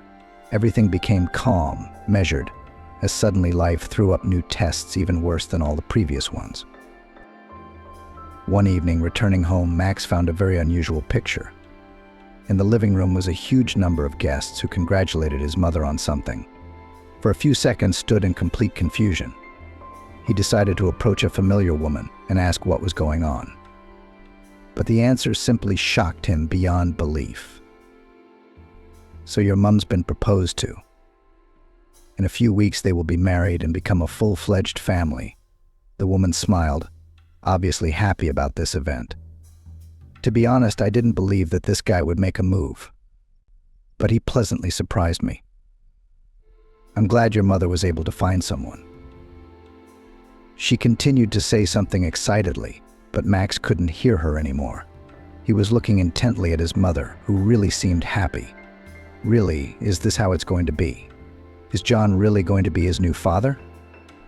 Would their family really be one more person now? And is the wedding really going to happen? Or is this just another trick to gain his mother's trust? There were so many questions in the guy's head. but there were almost no answers. The situation seemed somehow unreal. There had been no change in the relationship in 2.5 years. John hadn't even moved fully into their house, despite numerous offers from Mrs. Olivia. And now? Now he had decided to propose to her and build a full family. Something about it all seemed illogical and wrong. But Max couldn't figure out what it was. A few days had passed since the proposal. Now John fully lived in their house, and therefore Max began to cross paths with him often. The man began to actively support Mrs. Olivia in her unhealthy hobby of trying alcoholic beverages. And therefore the guy saw him more and more often in a bad state. And so one evening, going into the kitchen, he once again encountered John. The man was in a completely drunken state. He looked up at the guy, and he was so cloudy and somehow gloomy that Max felt uncomfortable. He stared at the new member of the family for a few seconds, then mumbled, "Are you having a bad day? You look disgusting. It's like you've been unloading wagons all day, not living your life." But after John proposed to Olivia, he quit his old job, explaining that he wanted to spend more time with his fiancée. From that point on, he didn't work, which couldn't be said for the guy who had just returned from another shift in the fields. He looked at John with displeasure, but he seemed completely oblivious to his presence. Perhaps that was even better, because Max wasn't ready to talk to him as an equal. The guy walked in complete silence to the fridge to get something for dinner when suddenly he heard John's quiet voice. "You have no idea, kid, what's really going on in my life and in my head. I mean, you were born into a well-to-do family and you've never been denied anything. And instead I've had to make it on my own in life. Yes, I do it in a dishonest way. But this world isn't as easy as you might think. To achieve anything, you have to get around without getting caught in your dodgy dealings. At the same time, you always have to keep yourself in control, remain charming and attractive to all these women." You can't imagine how hard it is to control that. John sighed heavily, closing his eyes. Max stood silent, not understanding where such a harsh revelation in his words came from. But seeing a few bottles, he realized what had actually loosened the man's tongue. But should he continue this conversation? Should he even try to find out anything at all? After all, his mother would accuse him of lying again, even if he told her something. Should he even waste his time and energy on this? After thinking about the situation for a few seconds, Max said goodnight to John and left the kitchen. He saw no point in staying and listening to his fiancée's displeasure and problems with his mother. If he had stayed that night, his life might have turned out very differently. He would not blame himself in the future for not doing anything, for not listening to John at the moment of revelation, or for not even trying to do anything to stop him. But what's done is done, and the only thing left to do in the future is to take responsibility for the decisions he made and go through the trials with his head held high. The wedding of John and Mrs. Olivia still took place, despite the fact that Max was sure of the opposite. The newlyweds went on their honeymoon immediately after the ceremony. The guy stayed home alone, and no one called him to go together. But even if he had been called, he would have definitely refused such an offer. He did not want to spend time with his mother, and the opportunity to be alone seemed to him a kind of gift. If he had known that now he would never be able to communicate with his mother, never be able to talk to her, never be able to apologize to her for everything that had happened before. He had no idea how everything would really end and what such a seemingly innocent holiday trip would lead to. Max was at home when he heard the sound of the door opening.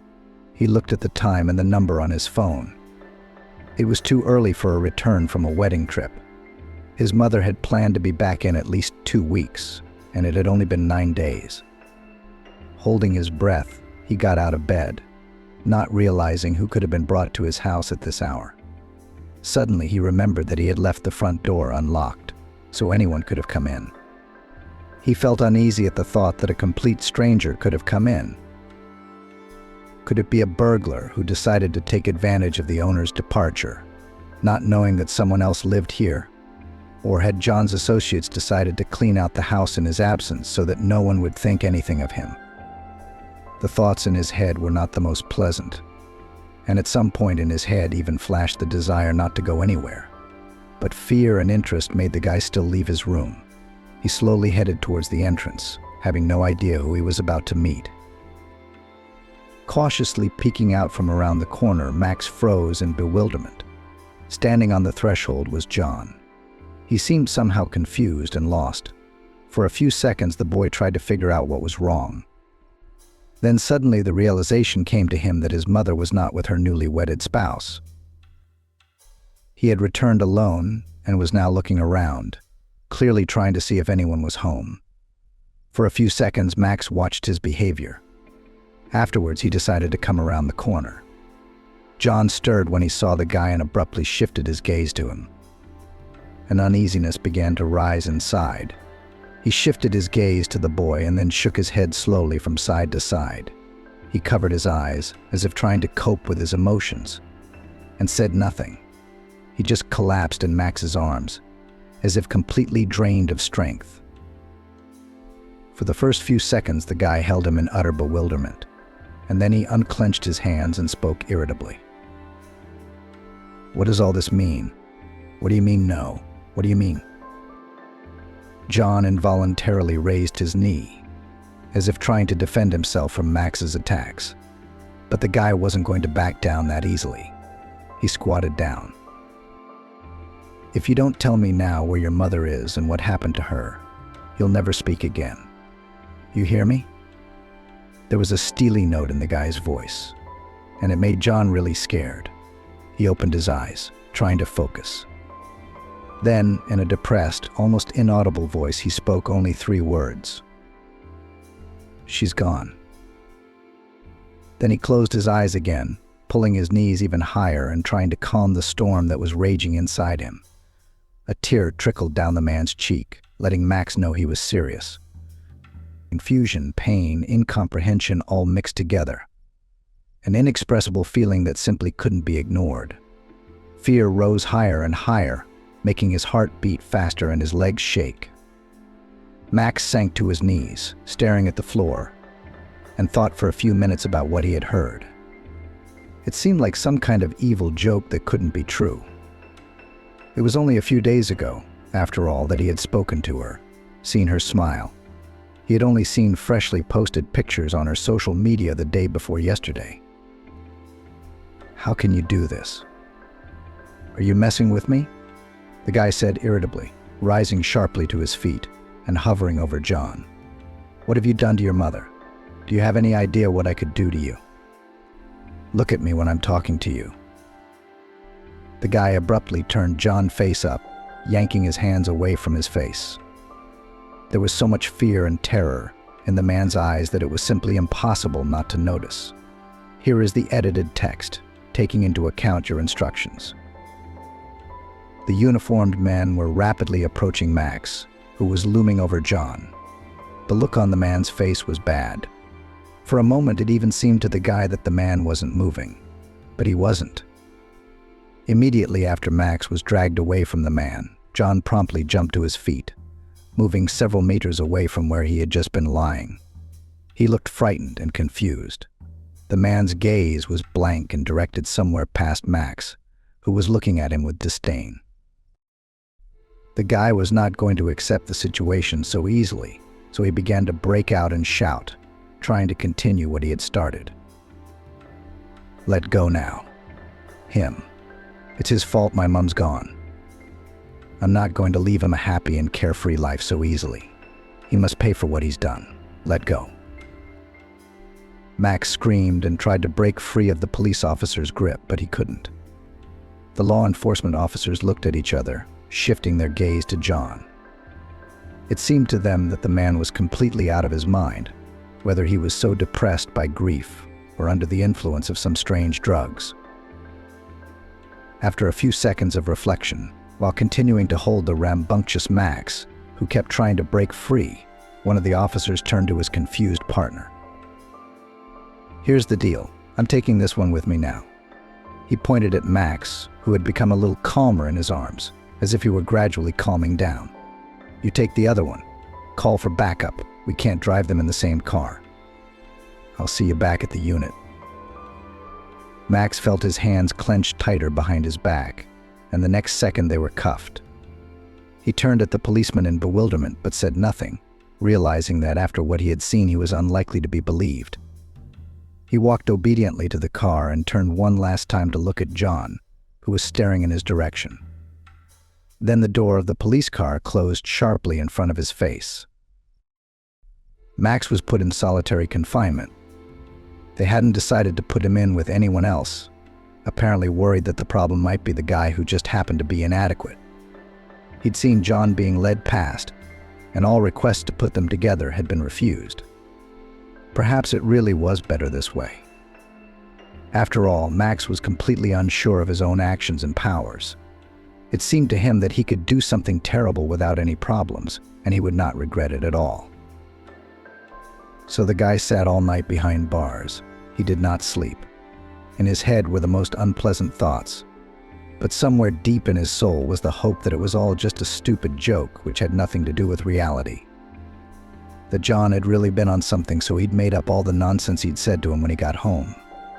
That his mother had just found another suitor, and the man couldn't deal with it, determined to ruin her son's life.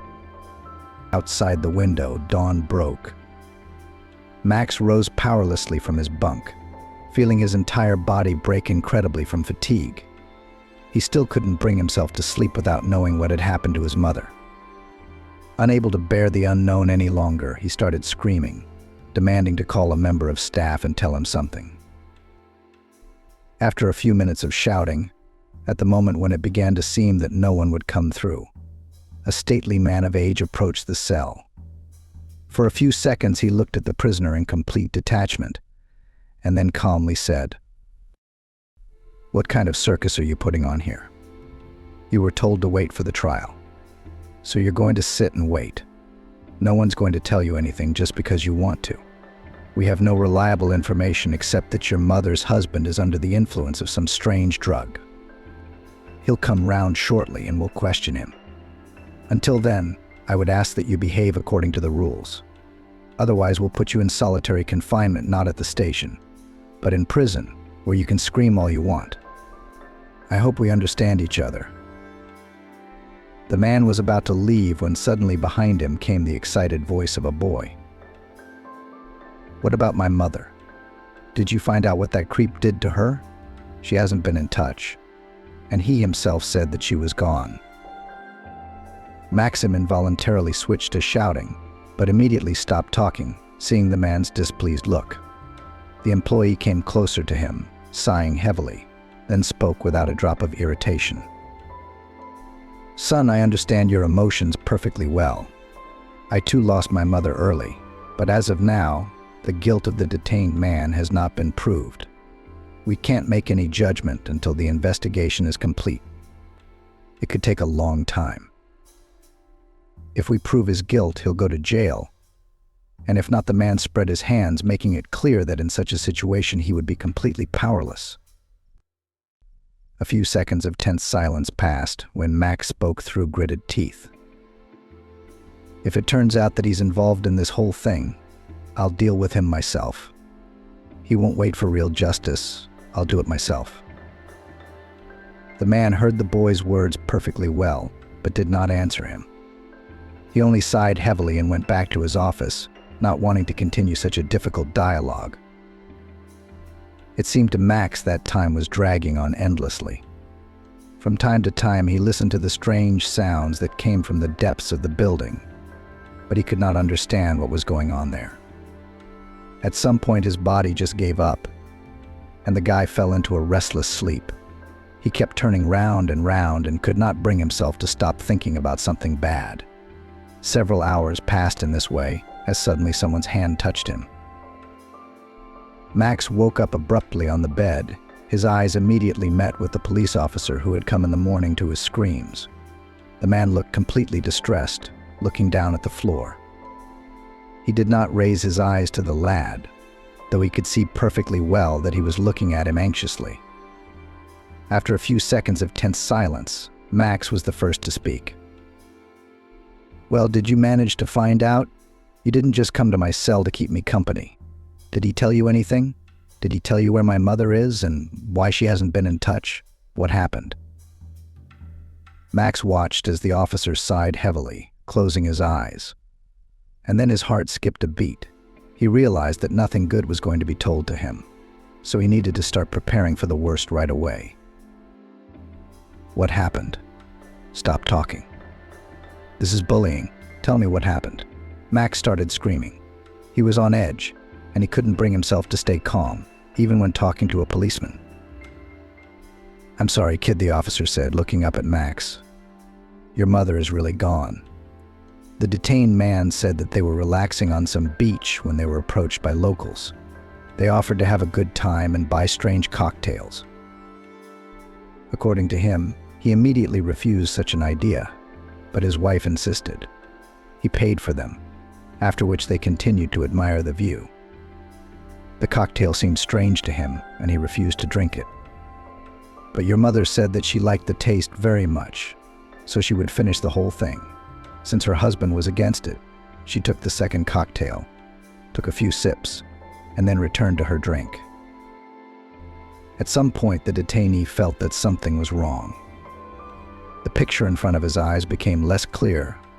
There was a strange feeling of the approaching end. He immediately jumped to his feet, but a sudden weakness made him sink to the floor. For a few seconds, everything swam before his eyes, and then he saw his wife falling before him in an unnatural pose. She whispered something about not being able to breathe. And then darkness. The officer was silent, as if he couldn't control his own emotions. He sat with his eyes closed for a few seconds, waiting for the boy to say something back. But Max remained silent. The detainee claims that he doesn't remember anything else. The officer continued. Only voices that appeared after the moment when the whole world went dark. They said something about not tolerating newcomers in their territories, and that this would be the case with anyone who came there. When the detainee woke up, he was already lying alone. No one was around, including his wife. We do not know how true this is, but such cases have indeed been recorded before. We've never been able to find anyone missing. I'm sorry. The officer turned to Max, who had hot tears running down his cheeks. He stared at the officer in disbelief, not understanding how this could have happened. After a few seconds, when there were no other emotions left inside the guy but pain and hatred, he jumped up, rushing towards the exit of the cell. The door was open, and therefore there was nothing to stop him from getting out of it. Max immediately rushed in the direction where John was supposed to be sitting, completely ignoring the cries behind him. He just wanted revenge. He wanted revenge for his mother. He wanted to tell John what he thought of him. And he didn't care at all about the consequences. Max had no trouble finding John in the other solitary confinement cell. He looked completely lost. It looked like the man had just lost his mind in the couple of days he'd been in this place. "I warned you that if anything happened, you'd be in trouble. Do you think I was joking with you?" Max rushed towards the bars, but John behind them didn't even flinch at such a sudden movement and loud sound. At that moment, an officer came up and started pulling the guy away, trying to calm Max down. But he wasn't going to leave it at that. Max struggled forward, trying to free himself from the clinging hands, realizing that he wouldn't get another chance. "Let me go." It was his fault she was gone. Why the hell would he go on living in peace after what he'd done? Max tried to break free, but at that moment 2 more officers ran into the room. They easily stopped the guy, forcing him to sit on a chair that stood a couple of meters away from the bars. The officer who had been sitting with Max before squatted down beside him, looking into the guy's eyes. "Kid, listen to me carefully.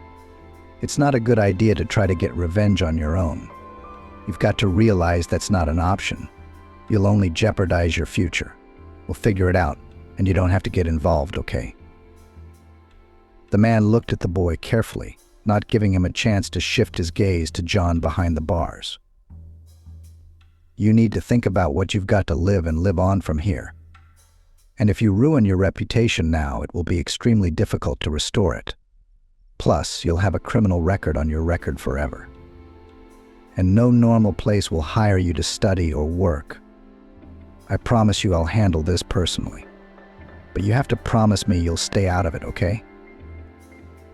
The man continued to stare at Max until he nodded confidently. At that point, he let go of him and, rising to his feet, took a step back, turning to the prisoner who was now the accused. "Watch this one," he muttered carefully.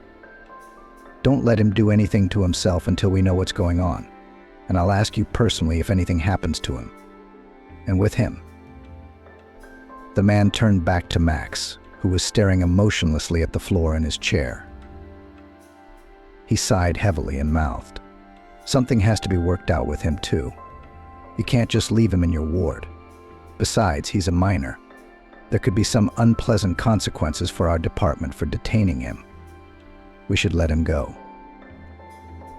The man nodded to his own thoughts and was about to leave when he heard the confused voice of another officer. The man nodded to his own thoughts and was about to leave when he heard the confused voice of another officer. "But if he's a minor, so we can't just let him go. He has no one at home and we have to hand him over to the child welfare authorities." The voice seemed confused. All eyes were suddenly on Max, who didn't care at all about what was going to happen to him next. He saw no point at all in continuing all these pointless negotiations. They were unpleasant to him. "So, call over there. But the kid's not supposed to be here tonight.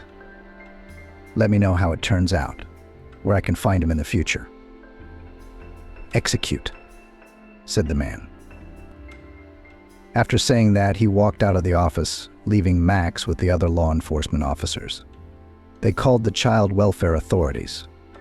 After a short hearing, it was decided to temporarily take the boy to a place where minors without parents and guardians live.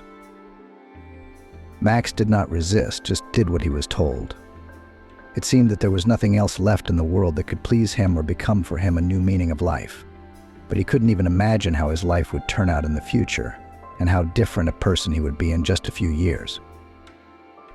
Max was left at the orphanage until the circumstances were clarified. He spent a few days there. Nothing was said or explained to him. These few days seemed to him a real hell. He didn't want to sleep, eat, or do anything. His only wish was to wake up from this nightmare that had come into his life. One day, the manager of the institution, Mrs. Kate, announced that Max would be diverted to an orphanage in a few days, as there was no one of legal capacity who had the right to take him without guardianship papers. They tried to ask Max about his father or other relatives, but he was reluctant to talk and expressed this reluctance vividly.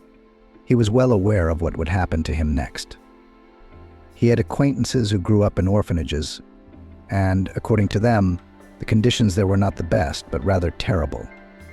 To survive this period and not get a huge amount of moral and physical traumas is simply impossible. Therefore, the guy began to adjust himself to the fact that he would have to fight back hard and from the first day. There were only hours left before the departure, when an agitated, familiar voice sounded in the corridor. "How dare you not let me see him? I've done all the paperwork I need to do. I don't care if you're getting ready to leave. I have a right to take him out of here. I know exactly what the law allows me to do and what it doesn't. You have no right to stop me. Get out of the aisle." Max turned round, completely unaware of what was happening in the corridor. And at that moment, the headmistress of the school he attended burst into his room. She, looking around, confused and to some extent even frightened. But the moment her gaze fell on Max, she relaxed, smiling. Walking over to the boy's bed, she sat down on the very edge and spoke in an excited voice. "I promised you that I would help you in every possible way, that I wouldn't leave you in trouble, no matter what happened to you. As a matter of fact, I just found out about the tragedy a couple of days ago. I'm so sorry."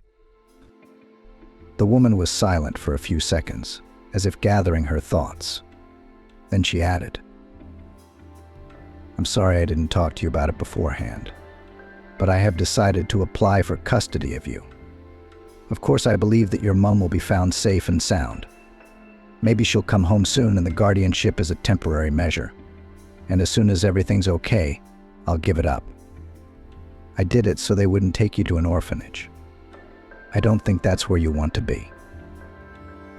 The woman looked at the boy in bewilderment, not realizing the emotion his face was expressing. There was confusion, pain, and relief mixed with tenderness and gratitude in his gaze. A few seconds passed as the woman added, "Of course, you can refuse my guardianship if you don't want to live with me. I'm not forcing you to. But just you don't think. You can choose how you want to live your life and what you want to do." The woman looked at the guy with undisguised worry.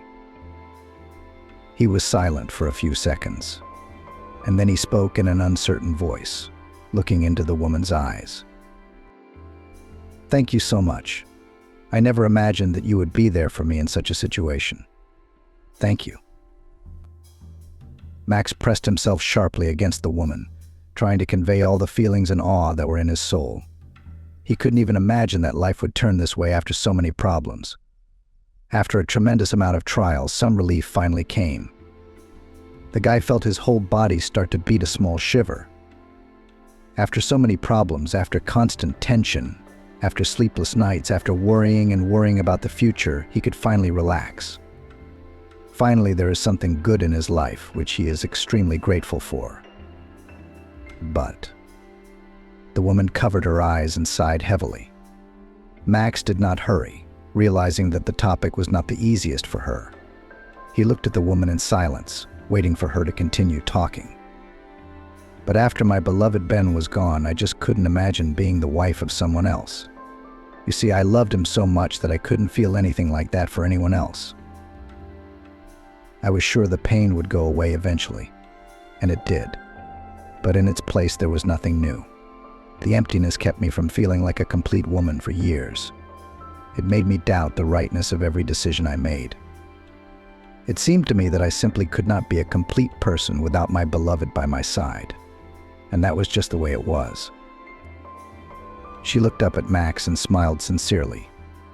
That smile was so simple and sincere that the guy just couldn't take his eyes off her. "And then you appeared, and my life immediately became completely different. In some moments, it even seemed to me that you really were my son, the one I've wanted so badly all these years. You're exactly how I imagined my own child to be. And that's why I can't afford to ruin my own future. God didn't give me children, but fate brought me together with you. And I'm sure everything in this world happens for a reason. It's either an experience or a reward for having it. I think it was a long-awaited gift that life gave me after so many problems and trials." Tears glistened in the corners of her eyes. She closed her eyes, trying to hold them back, but a lone tear was already rolling down her cheek. "Let me realize my desires at least through you. I'm afraid that I will never again have the opportunity to be happy for someone who became practically a son to me the moment I received my diploma. This is my only wish. Please." The woman whispered the last words, and it sent shivers running down Max's back. He looked at her carefully, trying to overpower his feelings and still refuse, but he couldn't do it. After a few seconds, he replied in a quiet, almost inaudible voice, looking at Mrs. Isabella with gratitude. "This is a small part of what I can do to thank you for your kindness and your care." He smiled. The woman opened her eyes, unable to believe her happiness. It seemed to her that even after such a frank confession, Max would still not agree to her proposal, that he would insist on independence and autonomy to the last. But no, he was looking at her with awe, and there were far more words of gratitude in his gaze than he could possibly say. Max had been thinking about where to apply for a long time. The exams were passed quite well, and therefore he had a lot of options where to try himself. But after the studied options and serious proposals, he decided to stop at the medical university. It seemed to him that since he had agreed to realize Mrs. Isabella's dream, he should do it to the full. The admission went well. Max was accepted to the free department, where he was to study for 5 years. Throughout this time, Mrs. Isabella promised to help the boy. And that's exactly what she did. She sent money, helped with non-core disciplines, and supported the guy in all his endeavors. All this together allowed Max to finish his studies perfectly and start his medical practice. To the surprise of many acquaintances, after a year of reflection, he chose the direction of gynecology. For some reason, it seemed to him one of the easiest and most profitable in terms of salary in the future. Without thinking for a long time, he decided to study to be a gynecologist, and in the future did not regret this decision a bit. By the time Max finished his university studies, Miss Isabella had turned 60. For the first few months, he thought about leaving for another city and starting to build a life from scratch. He had done everything in his power to thank the woman for her kindness. Well, now it was time to leave the old life in the past and try to become a really happy person.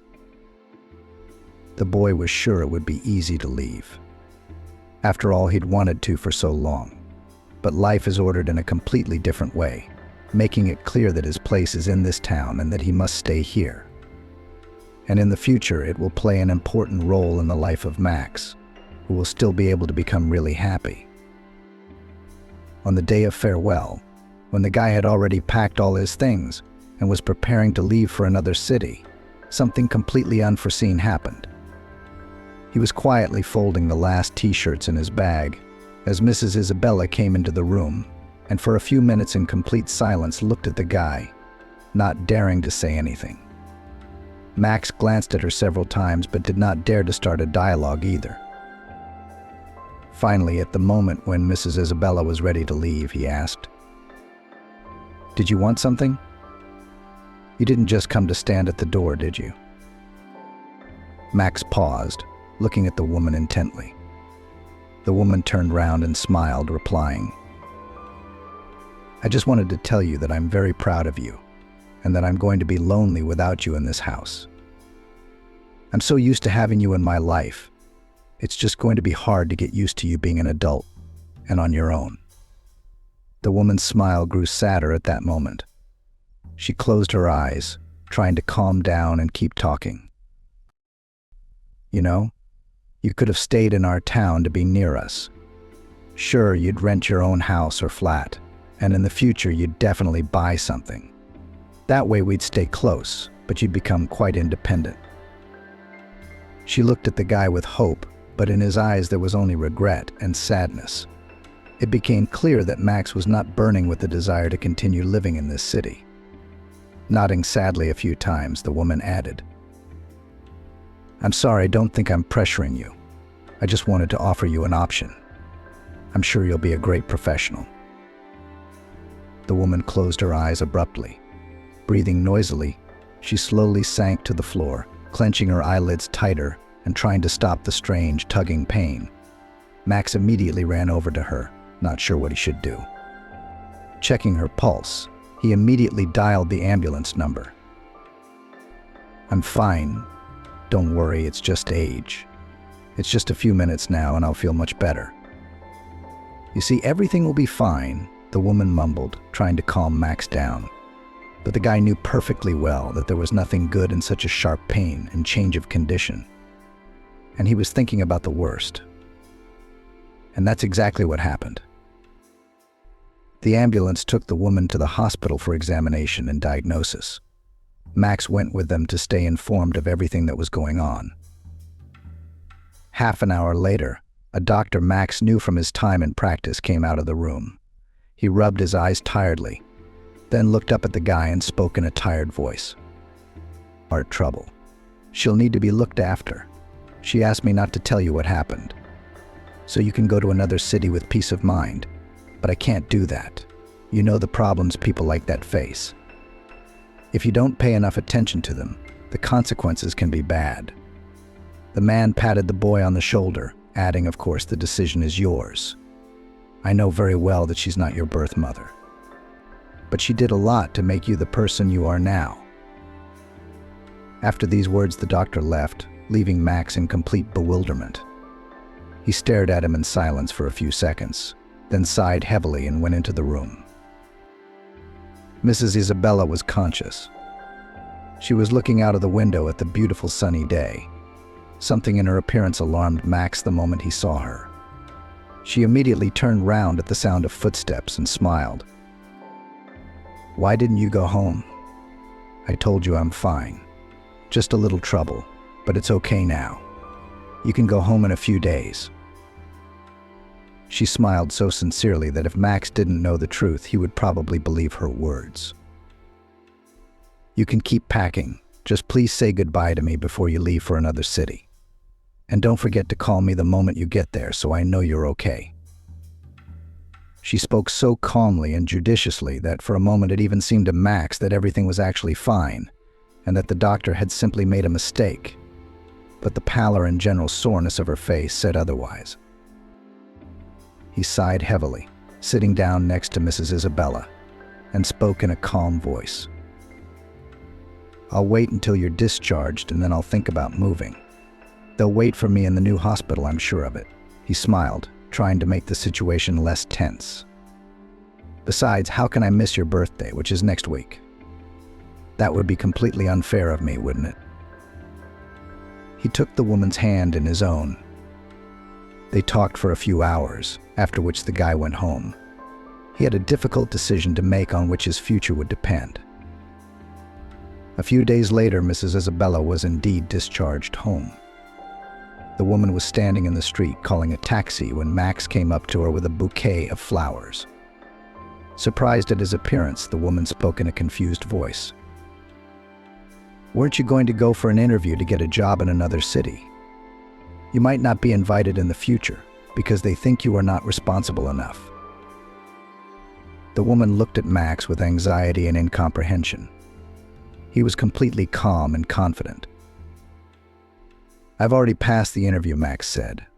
"By the way, quite successfully. I have already been hired. Tomorrow I start my practice as a gynecologist." He smiled, noticing that the woman was immediately cheered by his words. She hugged the guy tightly, trying to convey all her warmth and affection with such a simple gesture. "I'll miss you, but I'm sure your life will be the best in the new city," Mrs. Isabella said. "You'll make new acquaintances, maybe even meet someone. I'd be glad if you could start your life as you've planned." And although at the last words the woman's voice trembled, she clung tighter to the guy, trying not to show her real mood, and began to breathe heavily, trying to cope with her feelings. Of course, Max noticed such a change in her state. He hugged the woman tighter to himself, after which he spoke out. "You won't have to miss me." He paused, clearly pleased with the woman's confusion, and at the moment when she was ready to be indignant and say something against this conviction, Max hastily added, "From tomorrow I begin practice in this hospital, while I will live with you, if you do not mind, of course. And then I'll think about how to organize my life. I don't want to make any big decisions yet." Mrs. Isabella stared at the boy for a few seconds in disbelief. She did not believe that he had really decided to stay, and that she would not have to live her life alone. Max was glad that he was able to make happy the woman who was his only beacon in the most difficult period of his life. Yes, he didn't plan to stay in this town. Yes, he tried with all his might to leave it and do everything he could to start his life with a clean slate. But sometimes you have to think about more than just yourself. And this time he made a decision not in his favor. Many people knew Max since university. He showed excellent results and pleasantly communicated with patients. That's why at the moment when the appointment was announced, a queue was immediately lined up for him. A few months passed since the practice started. At some point, the guy started to notice that time after time a young girl, who had just turned 18, was signing up with him.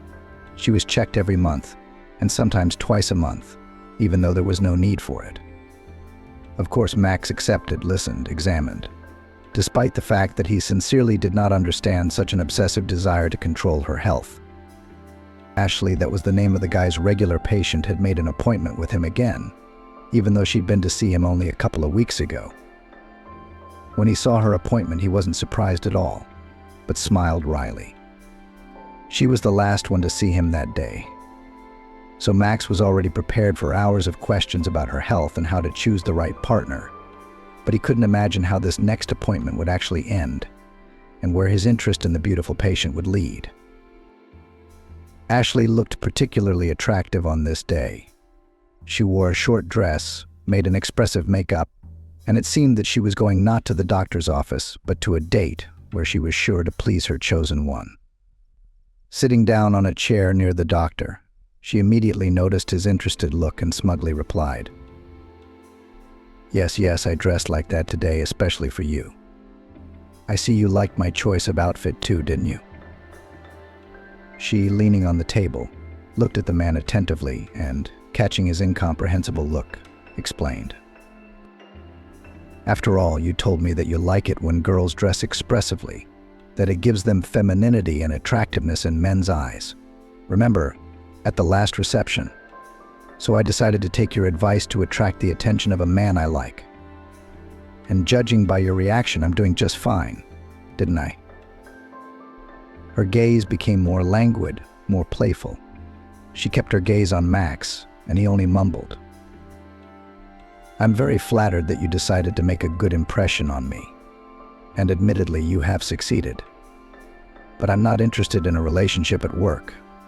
I'm sorry, is something bothering you? Or are you just trying to show me how attractive you can be?" Max smiled, not realizing what the future held for him. He looked at the girl carefully as she leaned back in her chair. Ashley spoke in a confident voice. "You know, I was sure you were impossible to meet anywhere but the hospital. And I was right about that, wasn't I? I'd have to make an appointment to talk to you." So her gaze became more predatory again. She licked her lips in a languorous voice. "I'd like to invite you to my house. We could have a great time. You could get to know my inner world better." She looked at the man carefully, expecting a positive answer. For a few seconds, Max sat in confusion as Ashley suddenly added, "No serious relationship. Don't think I'm not really interested in that option. I just want to have a good time. With a handsome man like you, one meeting. And then it's every man for himself." Max hesitated, but after a few more persuasions, he agreed. But if he'd known how it would end. Ashley left the guy her address. They agreed to meet a couple of days after work.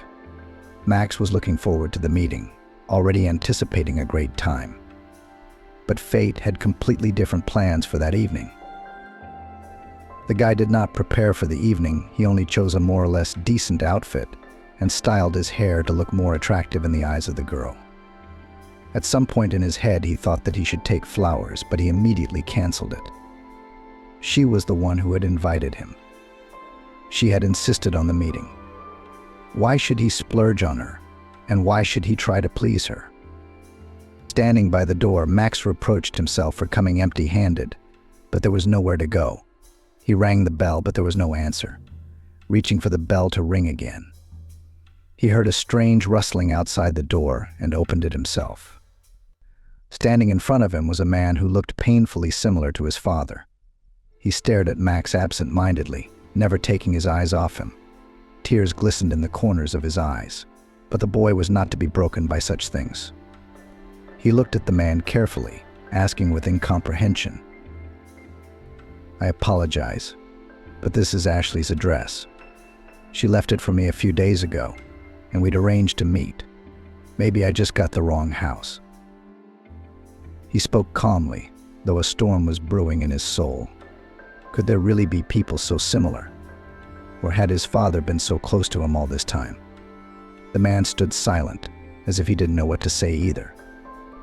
The silence was becoming tense, so he abruptly walked over to the boy and enclosed him in his arms. "Son, I thought I would never see you again in my life," the man whispered. Max opened his eyes in surprise, not understanding how this could be. He struggled for a few seconds to figure out what was going on, and then sharply pushed the man away from him. Looking at him hatefully, he stated, "I have no father. That man left me as a child, and I have no idea how his life turned out. but I'm sure that if he lived just a few blocks away from me, he would certainly have found the courage to meet me sooner. Max turned around abruptly, intending to walk away, but at that moment he felt a firm hand on his wrist. Turning around abruptly, he looked at the man with hatred, not understanding what the man wanted from him. "Let go of my hand immediately, or I'll call the police," Max jerked, but he couldn't break free. He wanted to continue resisting as Ashley suddenly appeared behind the man's back. She looked at Max sympathetically, speaking out. "I'm sorry your life has turned out this way, but you really should listen to him. He'll tell you a lot of things you don't even realize." Max looked at the girl with incomprehension.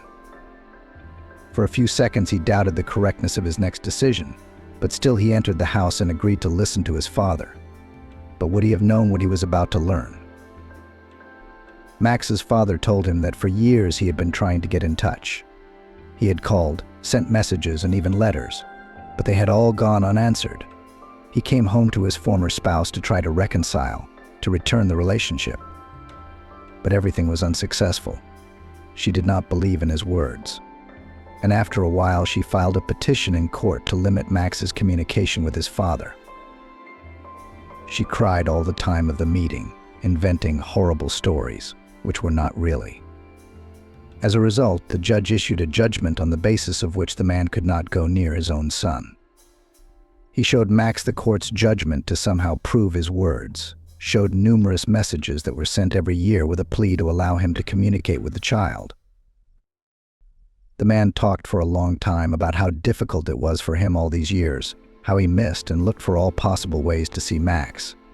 He even spent 6 months behind bars for violating court requirements after numerous attempts to communicate with his son at school. It all seemed unrealistic, but the overwhelming evidence said otherwise. "I realize you don't have to believe me, but it's the truth," the man concluded, sighing heavily. Max thought about what had happened for a few minutes. After that, he asked with perplexity, "But what's your connection to her?" He pointed to Ashley, who had been standing next to him the whole time. "And that's your sister. I tried to find comfort in another woman, but the experience was just as sad," he sighed, closing his eyes. This was the unexpected way Max's life had turned. It would still take him a long time to understand and accept his father, but the feeling that he now had family in his world warmed his soul and gave him hope for a better future.